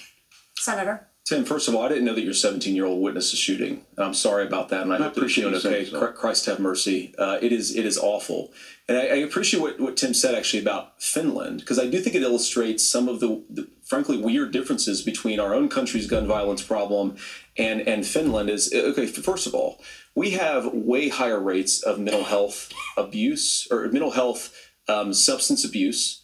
We have way higher rates of depression, way higher rates of anxiety. We unfortunately have a mental health crisis in this country that I really do think that we need to get to the root causes of, because I don't think it's the whole reason why we have such a bad gun violence problem, but I do think it's a big piece of it.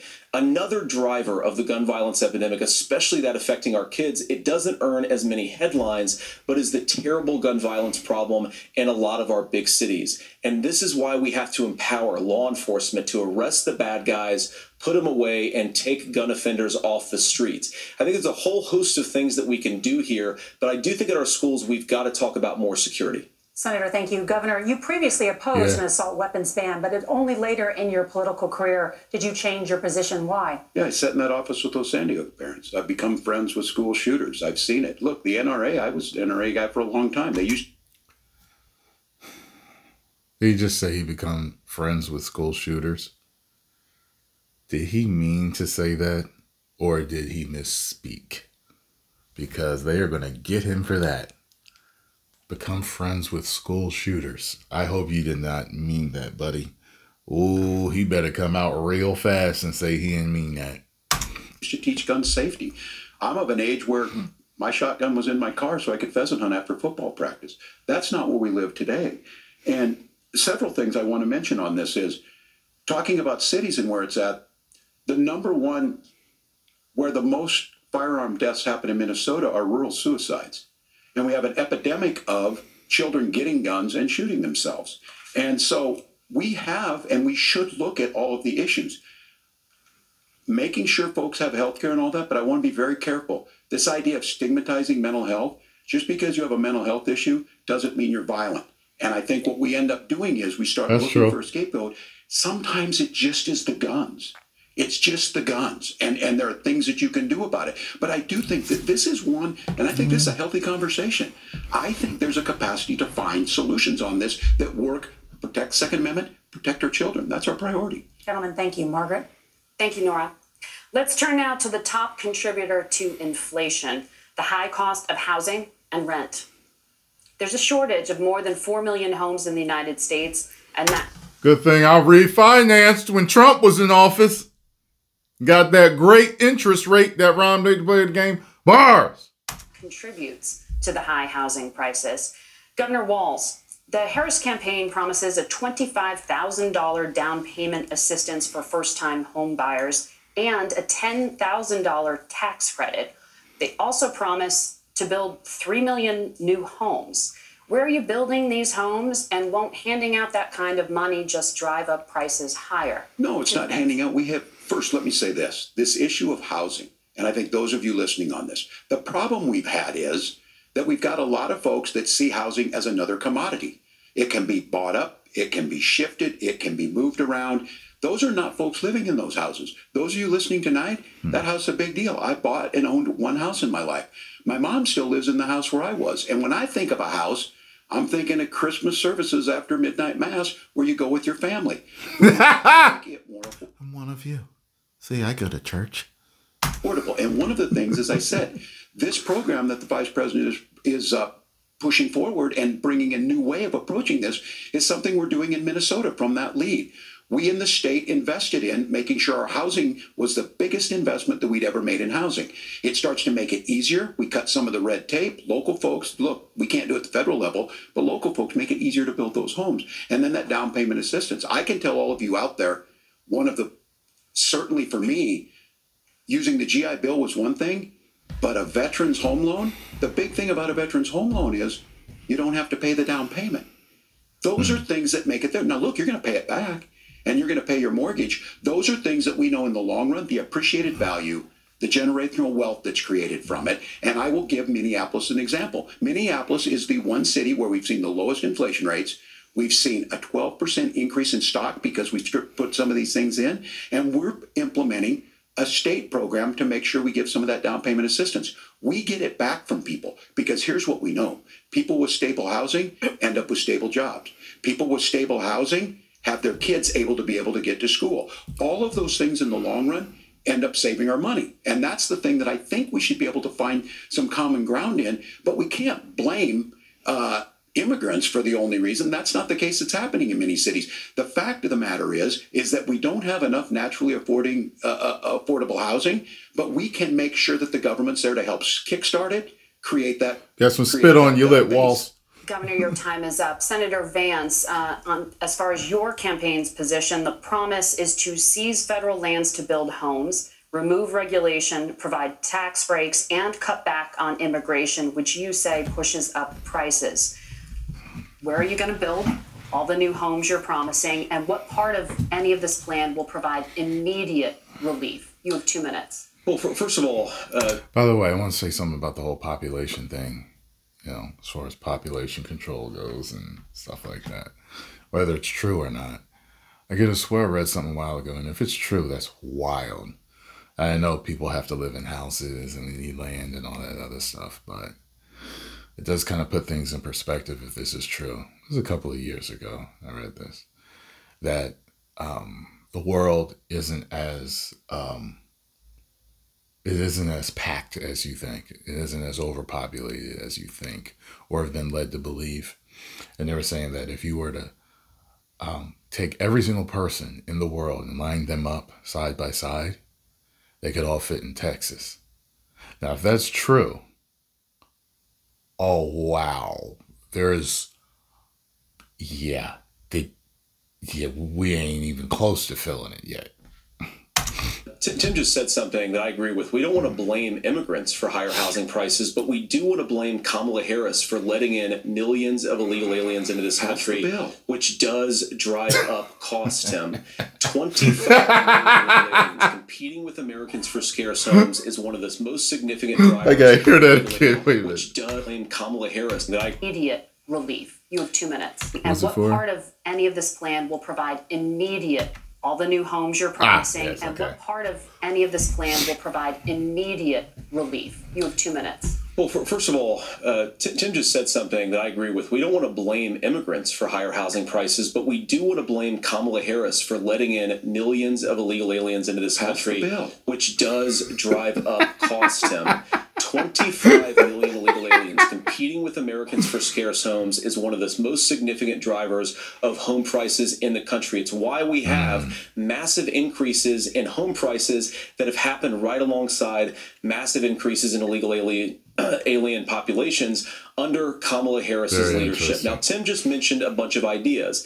Now, some of those ideas I actually think are halfway decent, and some of them I disagree with. But the most important thing here is Kamala Harris is not running as a newcomer to politics. She is the sitting vice president. If she wants to enact all of these policies to make housing more affordable, I invite her to use the office that the American people already gave her, not sit around and campaign and do nothing while Americans find the American dream of homeownership completely unaffordable.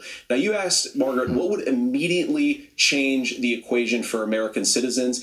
If you lower energy prices, as Donald Trump says, drill, baby, drill, one of the biggest drivers of housing costs aside from illegal immigration is, think about it, if a truck driver is paying 40% more for diesel, then the lumber he's delivering to the job site to build a house is also going to become a lot more expensive. If we open up American energy, you will get immediate pricing relief for American citizens, not, by the way, just in housing, but in a whole host of other economic goods, too.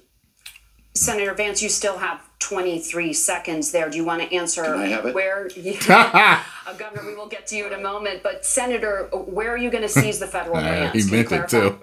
Well, what Donald Trump has said is we have a lot of federal lands that aren't being used for anything. They're not being used for national park. They're not being used, and they could be places where we build a lot of housing. And I do think that we should be opening up building in this country. We have a lot of land that could be used. We have a lot of Americans that need homes. We should be kicking out illegal immigrants who are competing for those homes, and we should be building more homes for the American citizens who deserve to be here. Senator, your time is up. Governor, I do want to let you respond to the allegation that the vice president is letting in Well, of course, that's not true. And again, you have the facts. I guess we agreed not to fact check. I'll check it. That, look, crossings are down compared to when Donald Trump left office. But it's, again, blaming and not trying to find the solution. I was going to ask, though, on this question, are we going to drill and build houses in the same federal land? And I think when people hear federal lands, these are really important pieces of land. Now, Minnesota doesn't have a lot of federal lands. I know in the western part of the countries we do. There's not a lot of federal lands in and around Minneapolis, for example. So the issue is I don't understand the federal lands issue unless we see this, and I worry about this as someone who cares deeply about our national parks and our federal lands. Look, Minnesota, we protect these things. We've got about 20% of the world's fresh water. These lands protect. They're there for a reason. They belong to all of us. But again, this is when you view housing and you view these things as commodities. Like, there's a chance to make money here. Let's take this federal land and let's sell it to people for that. I think there's better ways to do this. We've seen it in Minnesota. We're able to refurbish some of these houses. We're able to make some investments. That gets people in. And I'm still on the fact on this. Economists, Senator Vance, you said you don't like the economists. Which economists are saying that it is immigrants that's adding to the cost? Governor, your time is up. But Senator, on that point, I'd like for you to clarify. There are many contributing factors to high housing costs. What evidence do you have that migrants are part of this problem? Well, there's a Federal Reserve study. I was just about to ask how did that factor. Not that it's not true. I just want to understand it. That we're happy to share after the debate. We'll put it up on social media, actually, that really drills down on the connection between increased levels of migration, especially illegal immigration, and higher housing prices. Now, of course, Margaret, that's not the entire driver of higher housing prices. It's also the regulatory regime of Kamala Harris. Look, we are a country of builders. We're a country of doers. We're a country of explorers. But we increasingly have a federal administration that makes it harder to develop our resources, makes it harder to build things, and wants to throw people in jail for not doing everything exactly as Kamala Harris says they have to do. And what that means is that you have a lot of people who would love to build homes who aren't able to build homes. I actually agree with Tim Walz. We should get out of this idea of housing as a commodity. But the thing that has most turned housing into a commodity is giving it away to... That's also a tactic, too. When you agree and you express that you agree with who you're debating with. millions upon millions of people who have drops people's guard. no legal right to be here. What are the federal regulations? I deal with this as a governor. You can very quickly reply. I'm sorry. I get this as a governor, and I don't necessarily disagree with that. That in some cases, many of those are local, many of them are state. I don't know which ones are federal, but I think whenever we talk regulations, people think they can get rid of them. I think you want to be able to get out of your house in a fire. I think you want to make sure that it's fireproof and those types of things. So which are the regulations? Because the vice president's not responsible for those. Congress writes those. Governor, thank you. Gentlemen, we have a lot to get to. You're passionate about the housing crisis, I can tell. But Nora? Thank you. One of the top problems facing Americans is the high cost of health care. Senator Vance, at the last presidential debate, former President Trump was asked about replacing the Affordable Care Act.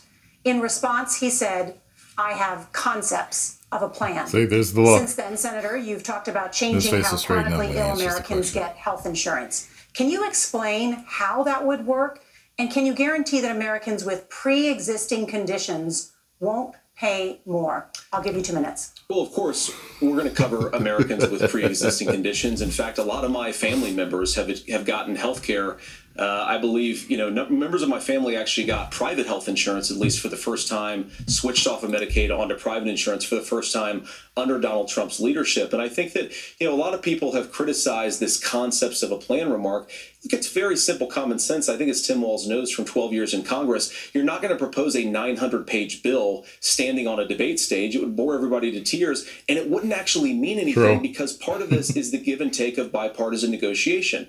Now, when Donald Trump was actually president, and again, he has a record to be proud of, prescription drugs fell in 2018 for the first time in a very long time. Under Kamala Harris's leadership, prescription drugs are up about 7%. Under Donald Trump's entire 4 years, they were up about 1.5%. He introduced pricing transparency. Think about healthcare. You go into a hospital, you try to buy something, and nobody knows what it actually costs. That price transparency will actually give American consumers a little bit more choice and will also drive down costs. And we talked about, the reinsurance regulations is what I was talking about. Look, Donald Trump has said that if we allow states to experiment a little bit on how to cover both the chronically ill but the non-chronically ill, it's not just a plan. He actually implemented some of these regulations when he was president of the United States. And I think you can make a really good argument that it salvaged Obamacare, which was doing disastrously until Donald Trump came along. And I think this is an important point about President Trump. Of course, you don't have to agree with everything that President Trump has ever said or ever done, but when Obamacare was crushing under the weight of its own regulatory burden and healthcare costs, Donald Trump could have destroyed the program. Instead, he worked in a bipartisan way to ensure that Americans had access to affordable care. It's not perfect, of course, and there's so much more that we can do. But I think that Donald Trump has earned the right to put in place some better healthcare policies. He's earned it because he did it successfully the first time. Governor? All right, here's where being an old guy gives you some history. I was there at the creation of the ACA. And the reason it was so important is I come from a major healthcare state, home of the Mayo Clinic, home to Medical Alley. Home of the brave. Medtronic, all of those. We understand healthcare. It's why we're ranked first on affordability and accessibility and quality of healthcare. And so what I know is under Kamala Harris, more people are covered than they have before. And those of you listening, this is critical to you. Now, Donald Trump all of a sudden wants to. Go back and remember this. He ran on the first thing he was going to do on day one was to repeal Obamacare. On day one, he tried to sign an executive order to repeal the ACA. He signed on to a lawsuit to repeal the ACA, but lost at the Supreme Court. And he would have repealed the ACA had it not been for the courage of John McCain to save that bill. Now, fast forward, what that means to you is you lose your pre-existing conditions. If you're sitting at home and you got asthma, too bad. If you're a woman, probably not. Broke your foot during football, might kick you out. Your kids get kicked out when they're 26. Kamala Harris negotiated drug prices for the first time with Medicare. We have 10 drugs that will come online, the most common ones that'll be there. But look, this issue, and when Donald Trump said, I've got a concept of a plan, it cracked me up as a fourth grade teacher because my kids would have never given me that. But what Senator Vance just explained might be worse than a concept, because what he explained is pre-Obamacare. And I'll make this as simple as possible because I have done this for a long time. What they're saying is, if you're healthy, why should you be paying more? So what they're going to do is let insurance companies pick who they insure, because guess what happens? You pay your premium, it's not much. They figure they're not going to have to pay out to you. But those of you a little older, gray, got cancer, you're going to get kicked out of it. That's why the system didn't work. Kamala Harris will protect and enhance the ACA. Governor, thank you. Senator, you have not yet explained how you would protect people with pre-existing conditions or laid out that plan. Well, look, we currently have laws and regulations in place right now that protect people with pre-existing conditions. We want to keep those regulations in place, but we also want to make the health insurance marketplace function a little bit better. Now, what Governor Walz just said is actually not true. A lot of what happened, and the reason that Obamacare was crushing under its own weight, is that a lot of young and healthy people were leaving the exchanges. Donald Trump actually helped address that problem, and he did so in a way that preserved people's access to coverage who had pre-existing conditions. But again, something that these guys do is they make a lot of claims about if Donald Trump becomes president, all of these terrible consequences are going to ensue. But in reality, Donald Trump was president. Inflation was low. Take-home pay was higher, and he saved the very program from a Democratic administration that was collapsing and would have collapsed absent his leadership. He did his job, which is govern in a bipartisan way and get results, not just complain about problems, but actually solve them. Governor, did enrollment under the Affordable Care Act go up under the Trump administration? It's higher now that we've seen it go up. Look, people are using it. The system works. And the question about this of young people or whatever, that's the individual mandate piece of this. And Republicans fought tooth and nail saying, well, Americans should be free to do this. Well, then what happens? So you think the individual mandate's a good idea? I think the idea of making sure the risk pool is broad enough to cover everyone, that's the only way insurance works. When it doesn't, it collapses. You are asking pre-ACA where we get people out. Look, people know that they need to be on health care. People expect it to be there. And when we are able to make it, and we are making it this way, when we incentivize people to be in the market, when we help people who might not be able to afford it get there, and we make sure then when you get sick and old, it's there for you. Because I heard people say, well, I don't want to buy into Medicare or whatever. Good luck buying health care once you get past 70. So look, the ACA works. We can continue to do better. Kamala Harris did that. The way she made everything better was negotiating those 10 drugs on Medicare for the first time in American history. Thank you. Margaret? Can I address that? I apologize. We're out of time. We have a number of subjects to discuss. Margaret? Let's talk about families in America. There is a child care crisis in this country, and the United States is one of the very few By the way, these moderators don't seem biased. That's a good thing. Developed countries in the world without a national paid leave program for new parents. Governor Walz, you've said that if Democrats win both the White House and Congress, this is a day one priority for you. How long should employers be required to pay workers while they are home taking care of their newborns? You have 2 minutes. Yeah, well, that's negotiable, and that's what Congress worked. But here's what the deal is. Americans sitting out there right now, you may work for a big company. Look, we're home in Minnesota to some of the largest Fortune 500 companies. Kamala Harris knows that in California. Those companies provide paid family and medical leave. One is, I think they're moral and they think it's a good thing, but it also keeps their employees healthy. We in Minnesota passed a paid family and medical leave. You have a child, and I had to go back to work 5 days after my kids were born. This allows you to stay home a certain amount of time. What we know is that gets the child off to a better start. The family works better. We stay in their employers. We get more consistency in that. So Kamala Harris has made it a priority. We implemented it in Minnesota, and we see growth. That's how you become a pro-business state. But the negotiations on it, and here's the issue. Those big companies are able to offer it. Those of you out there who don't have it, just imagine what happens if you get cancer or your child gets sick. We know what happens. You end up staying home. In some cases, that means no paycheck because you've got no protection on that. This is the case of an economy that Donald Trump has set for the wealthiest amongst us. He's willing to give those tax breaks to the wealthiest. He's willing to say, bust those unions up, do whatever. What we're saying is the economy works best when it works for all of us. And so a paid family medical leave program, and I will tell you, go to the families or go to the businesses and ask them. As far as childcare on this, you have to take it at both the supply and the demand side. You can't expect the most important people in our lives to take either our children or our parents to get paid the least amount of money. And we have to make it easier for folks to be able to get into that business and then to make sure that folks are able to pay for that. We were able to do it in Minnesota, and I'm still telling you this. We were listed as the best state. We're still in crisis on this.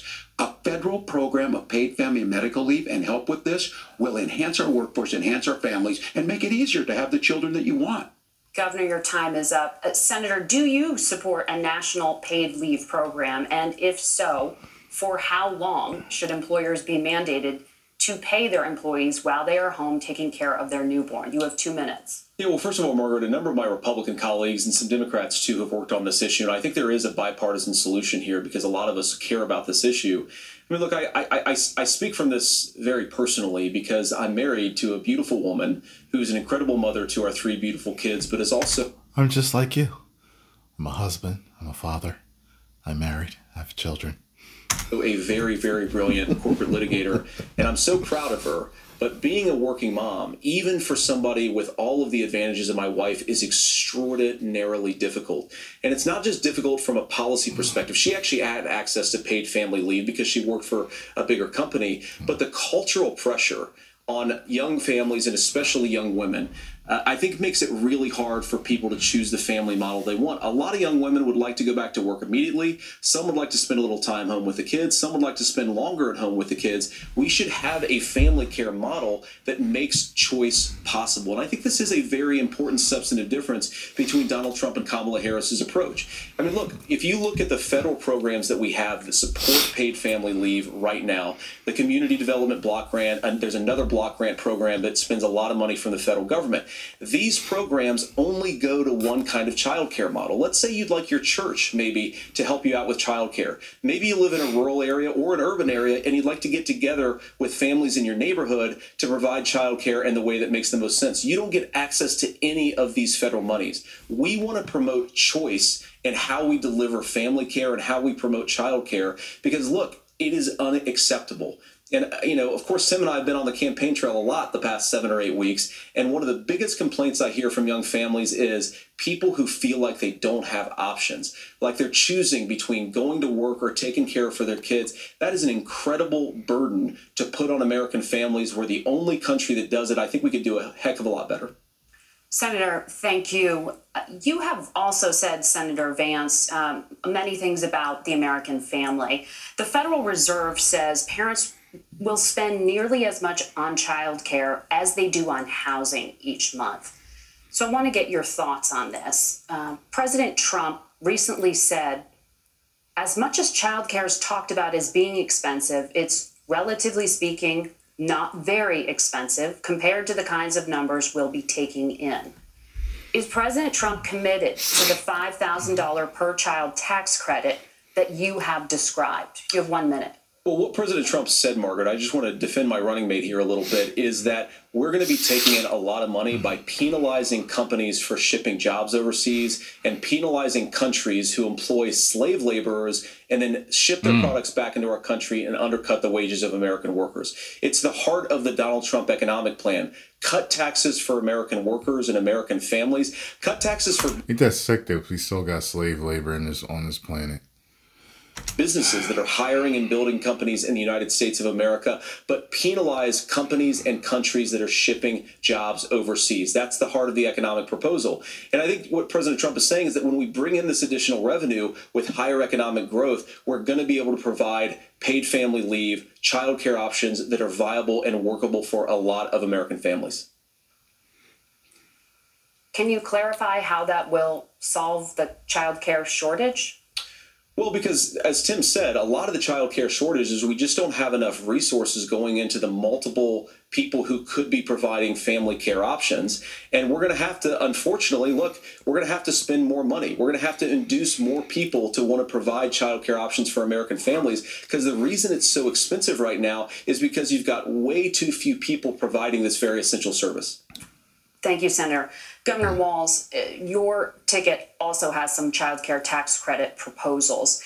Do you think Congress will agree to the $6,000 credit for newborns and $3,000 credit for children over the age of 6, as your campaign has promised? Is that realistic? Well, if these members of Congress are listening to anybody, I can tell you, and This is the biggest issue. Everybody listening tonight knows. I mean, I'm sure they were shocked to hear it's not that expensive. And let's be clear, whether it's $5,000 or $6,000, that pays you about 3 or 4 months. Let's be clear of where we're at on this. It's because we got out of an imbalance on this. We thought we were going to get by not paying people. I don't think Senator Vance and I are that far apart. I'm not opposed to what he's talking about on options. We've done scholarship types of things. I think we need to be open to making the case. But the issue here is, the question you ask is, you're not going to pay for it with these tariffs. That's just adding another $4,000 on the family and taking less. So not only do they not get the money to pay for that, they're $4,000 in the hole. That's Wharton School. That's his alma mater. And so I think the issue here is, if those members of Congress, I can't believe they're not. When I go to businesses, sure, they'll talk about taxes sometime, but they will lead with childcare and they will lead with housing, because we know the problem is, especially in a state like Minnesota, we need more workers because our economy's growing, but we need the workforce. Governor, thank you. We need to move on. Nora? Let's talk about the state of democracy, the top issue for Americans after the economy and inflation. After the 2020 election, President Trump's campaign... Have they stopped saying that Trump is an enemy to democracy? Just asking. Others filed 62 lawsuits contesting the results. Judges, including those appointed by President Trump and other Republican presidents, looked at the evidence and said there was no widespread fraud. The governors of every state... No widespread fraud. So there was fraud, but no widespread fraud? Is that what they're saying? In the nation, Republicans and Democrats certified the 2020 election results and sent a legal slate of electors to Congress for January 6th. Senator Vance, you have said you would not have certified the last presidential election and would have asked the states to submit alternative electors. That has been called unconstitutional and illegal. Would you again seek to challenge this year's election results, even if every governor certifies the results? I'll give you 2 minutes. Well, Nora, first of all, I think that we're focused on the future. We need to figure out how to solve the inflation crisis caused by Kamala Harris's policies, make housing affordable, make groceries affordable, and that's what we're focused on. But I want to answer your question because you did ask it. Look, what President Trump has said is that there were problems in 2020, and my own belief is that we should fight about those issues, debate those issues peacefully in the public square, and that's all I've said, and that's all that Donald Trump has said. Remember, he said that on January the 6th, the protesters ought to protest peacefully. And on January the 20th, what happened? Joe Biden became the president, Donald Trump left the White House, and now, of course, unfortunately, we have all of the negative policies that have come from the Harris-Biden administration. I believe that we actually do have a threat to democracy in this country, but unfortunately, it's not the threat to democracy that Kamala Harris and Tim Walz want to talk about. It is the threat of censorship. It's Americans casting aside lifelong friendships because of disagreements over politics. It's big technology companies silencing their fellow citizens. And it's Kamala Harris saying that rather than debate and persuade her fellow Americans, she'd like to censor people who engage in misinformation. I think that is a much bigger threat to democracy than anything that we've seen in this country in the last 4 years, in the last 40 years. Now, I'm really proud, especially given that I was raised by 2 lifelong blue-collar Democrats, to have the... Just like you. Blue-collar workers. Endorsement of Bobby Kennedy Jr. and Tulsi Gabbard, lifelong leaders in the Democratic coalition. And of course, they don't agree with me and Donald Trump on every issue. We don't have to agree on every issue, but we're united behind a basic American First Amendment principle that we ought to debate our differences. Getting spit on your lips, Vance. Try to persuade our fellow Americans. Kamala Harris is engaged in censorship at an industrial scale. She did it during COVID. She's done it over a number of other issues. And that, to me, is a much bigger threat to democracy than what Donald Trump said when he said that protesters should peacefully protest on January the 6th. Governor? Well, I've enjoyed tonight's debate, and I think there was a lot of commonality here. And I'm sympathetic to misspeaking on things, and I think I might have with the senator. But me too, man. There's one though that this one is troubling to me, and I say that because I think we need to tell the story. Donald Trump refused to acknowledge this. And the fact is that I don't think we can be the frog in the pot and let the boiling water go up. He was very clear. I mean, he lost this election, and he said he did. 140 police officers were beaten at the Capitol that day, some with the American flag. Several later died. And it wasn't just in there. In Minnesota, a group gathered on the state Capitol grounds in St. Paul and said... They were beaten with the American flag or beaten while they were holding the American flag? We're marching to the governor's residence and there may be casualties. The only person there was my son and his dog, who was rushed out crying by state police. My recording stopped.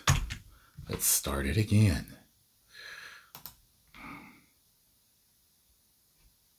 Come on. Ah, come on now. It's come on now.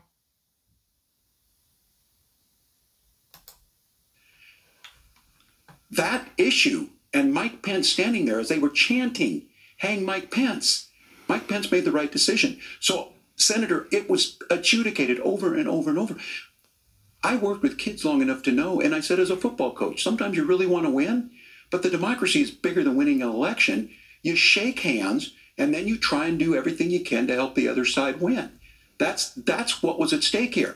Now, the thing I'm most concerned about is the idea that imprisoning your political opponents, already laying the groundwork for people not accepting this.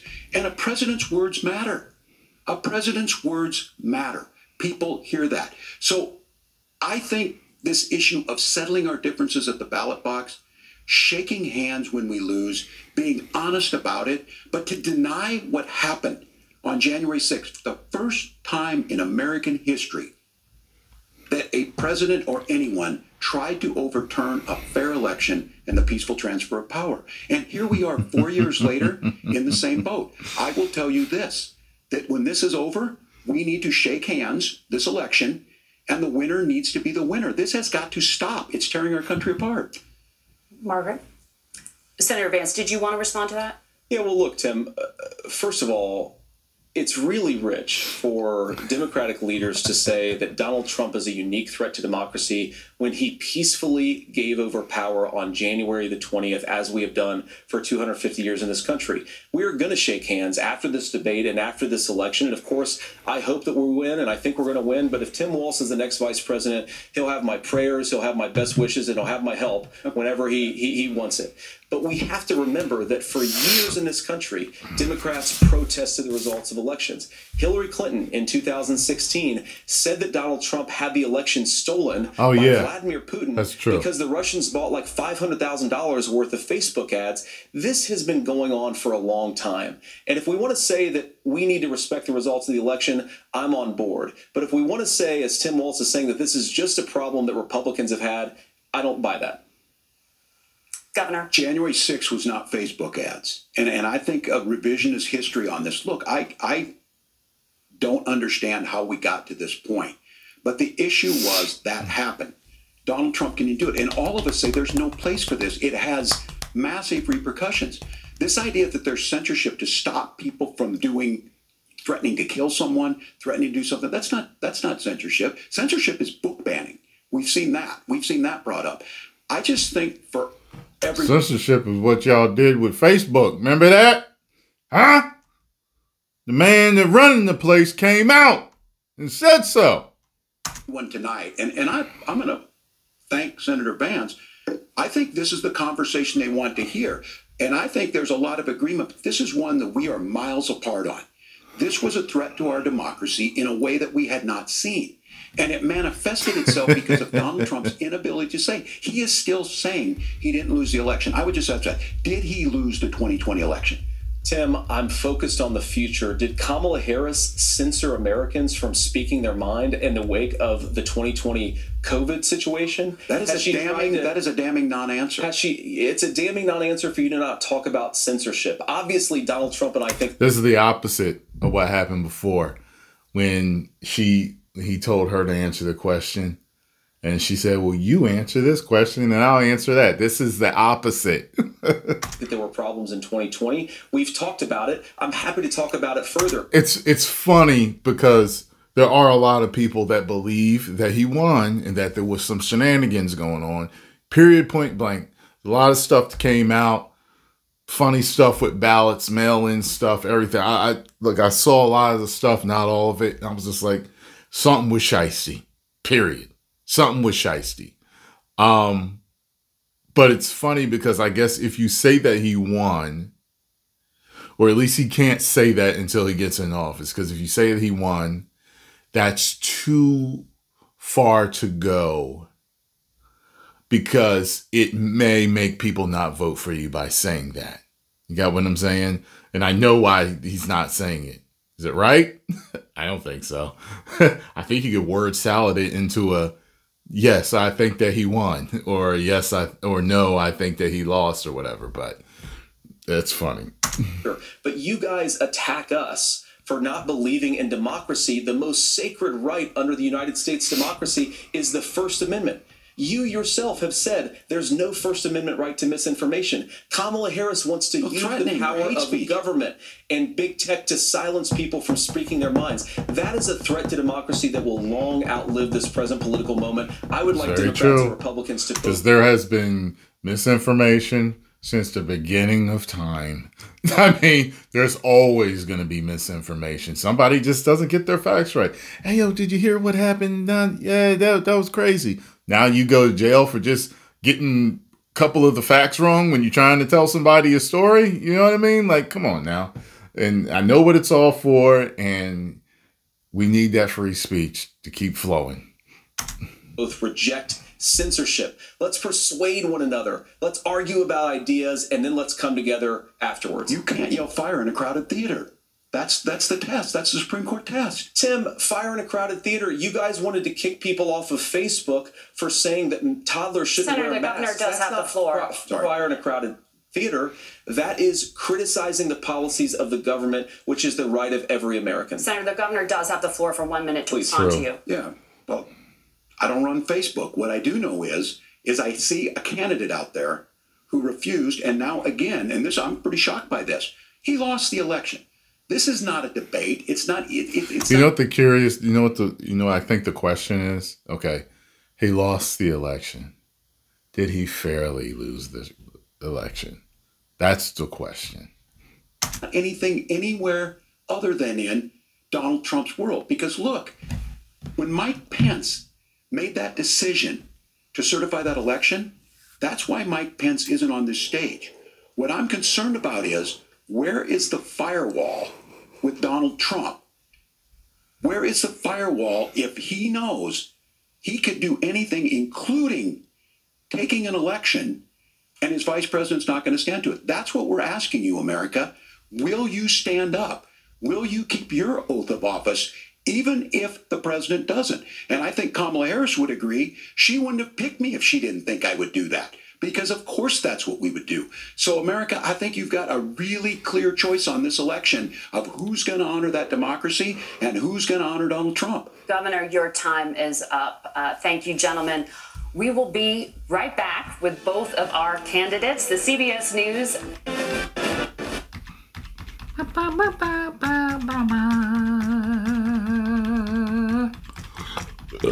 Excuse me. Almost finished here. Welcome back to the CBS News Vice Presidential Debate. It is now time for the closing statement. Senator Vance won the virtual coin toss and elected to go last. So, Governor Walz, you are first. You have 2 minutes. That's right. You want the last word, baby. Senator Vance. Thank you to CBS News. And most importantly, thank you to all of you. If you're still up and the folks who miss Dancing with Our Stars, I appreciate it. But look, the support of the democracy matters. It matters that you're here. And I'm as surprised as anybody of this coalition that Kamala Harris has built, from Bernie Sanders to Dick Cheney to Taylor Swift, and a whole bunch of folks in between there. And they don't all agree on everything, but they are truly optimistic people. They believe in a positive future of this country, and one where our politics can be better than it is. And I have to tell you, that better than it is the sense of optimism that there can be an opportunity economy that works for everyone, not just to get by, but to get ahead. And the idea that freedom really means something. Not the freedom of government to be in your bedroom or exam room, but the freedom for you to make choices about yourself. Now, look, we all know who Donald Trump is. He's told us, and as Maya Angelou said, believe him when he told you that. His first inaugural address talked about American carnage. And then he spent 4 years trying to maybe do that. Senator Vance tonight made it clear he will stand with Donald Trump's agenda. He will continue to push down that road. Excuse me. Kamala Harris gives us a different option. Now, I'll have to tell you, I'm going to be careful about the quotes, but there's one that Senator Vance said that does resonate with me. He said, Donald Trump makes the people I care about afraid. A lot of America feels that way. We don't need to be afraid. Franklin Roosevelt was right. All we have to fear is fear itself. Kamala Harris is bringing us a new way forward. She's bringing us a politics of joy. She's bringing real solutions for the middle class, and she's centering you at the heart of that. All the while asking everyone, join this movement, make your voices heard. Let's look for a new day where everybody gets that opportunity and everybody gets a chance to thrive. I humbly ask for your vote on November 5th for Kamala Harris. Governor Walz, thank you. Senator Vance, your closing statement. Well, I want to thank Governor Walz, you folks at CBS, and of course the American people. Bring it home, Vance. One of the issues we didn't talk about was energy. And I remember when I was being raised by my grandmother, when she didn't have enough money to turn on the heat some nights because Ohio gets pretty cold at night and because money was often... Ohio gets pretty cold at night. very tight. And I believe, as a person who wants to be your next vice president, that we are a rich and prosperous enough country where every American, whether they're rich or poor, ought to be able to turn on their heat in the middle of a cold winter night. That's gotten more difficult thanks to Kamala Harris's energy policy. Whether you're rich or poor, you ought to be able to afford a nice meal for your family. That's gotten harder because of Kamala Harris's policies. I believe that whether you're rich or poor, you ought to be able to afford to buy a house. You ought to be able to live in safe neighborhoods. You ought to not have your communities flooded with fentanyl. And that, too, has gotten harder with Kamala because of Kamala Harris's policies. Now, I've been in politics long enough to do what Kamala Harris does when she stands before the American people and says that on day one, she's going to work on all these challenges I just listed.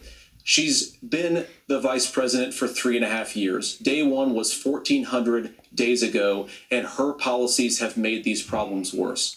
Now, I believe that we have the most beautiful country in the world. I meet people on the campaign trail who can't afford food, but have the grace and generosity to ask me how I'm doing and to tell me they're praying for my family. What that has taught me is that we have the greatest country, the most beautiful country, going to be able to achieve their full dreams with the leadership that we have in Washington. They're not going to be able to live their American dream if we do the same thing that we've been doing for the last 3.5 years.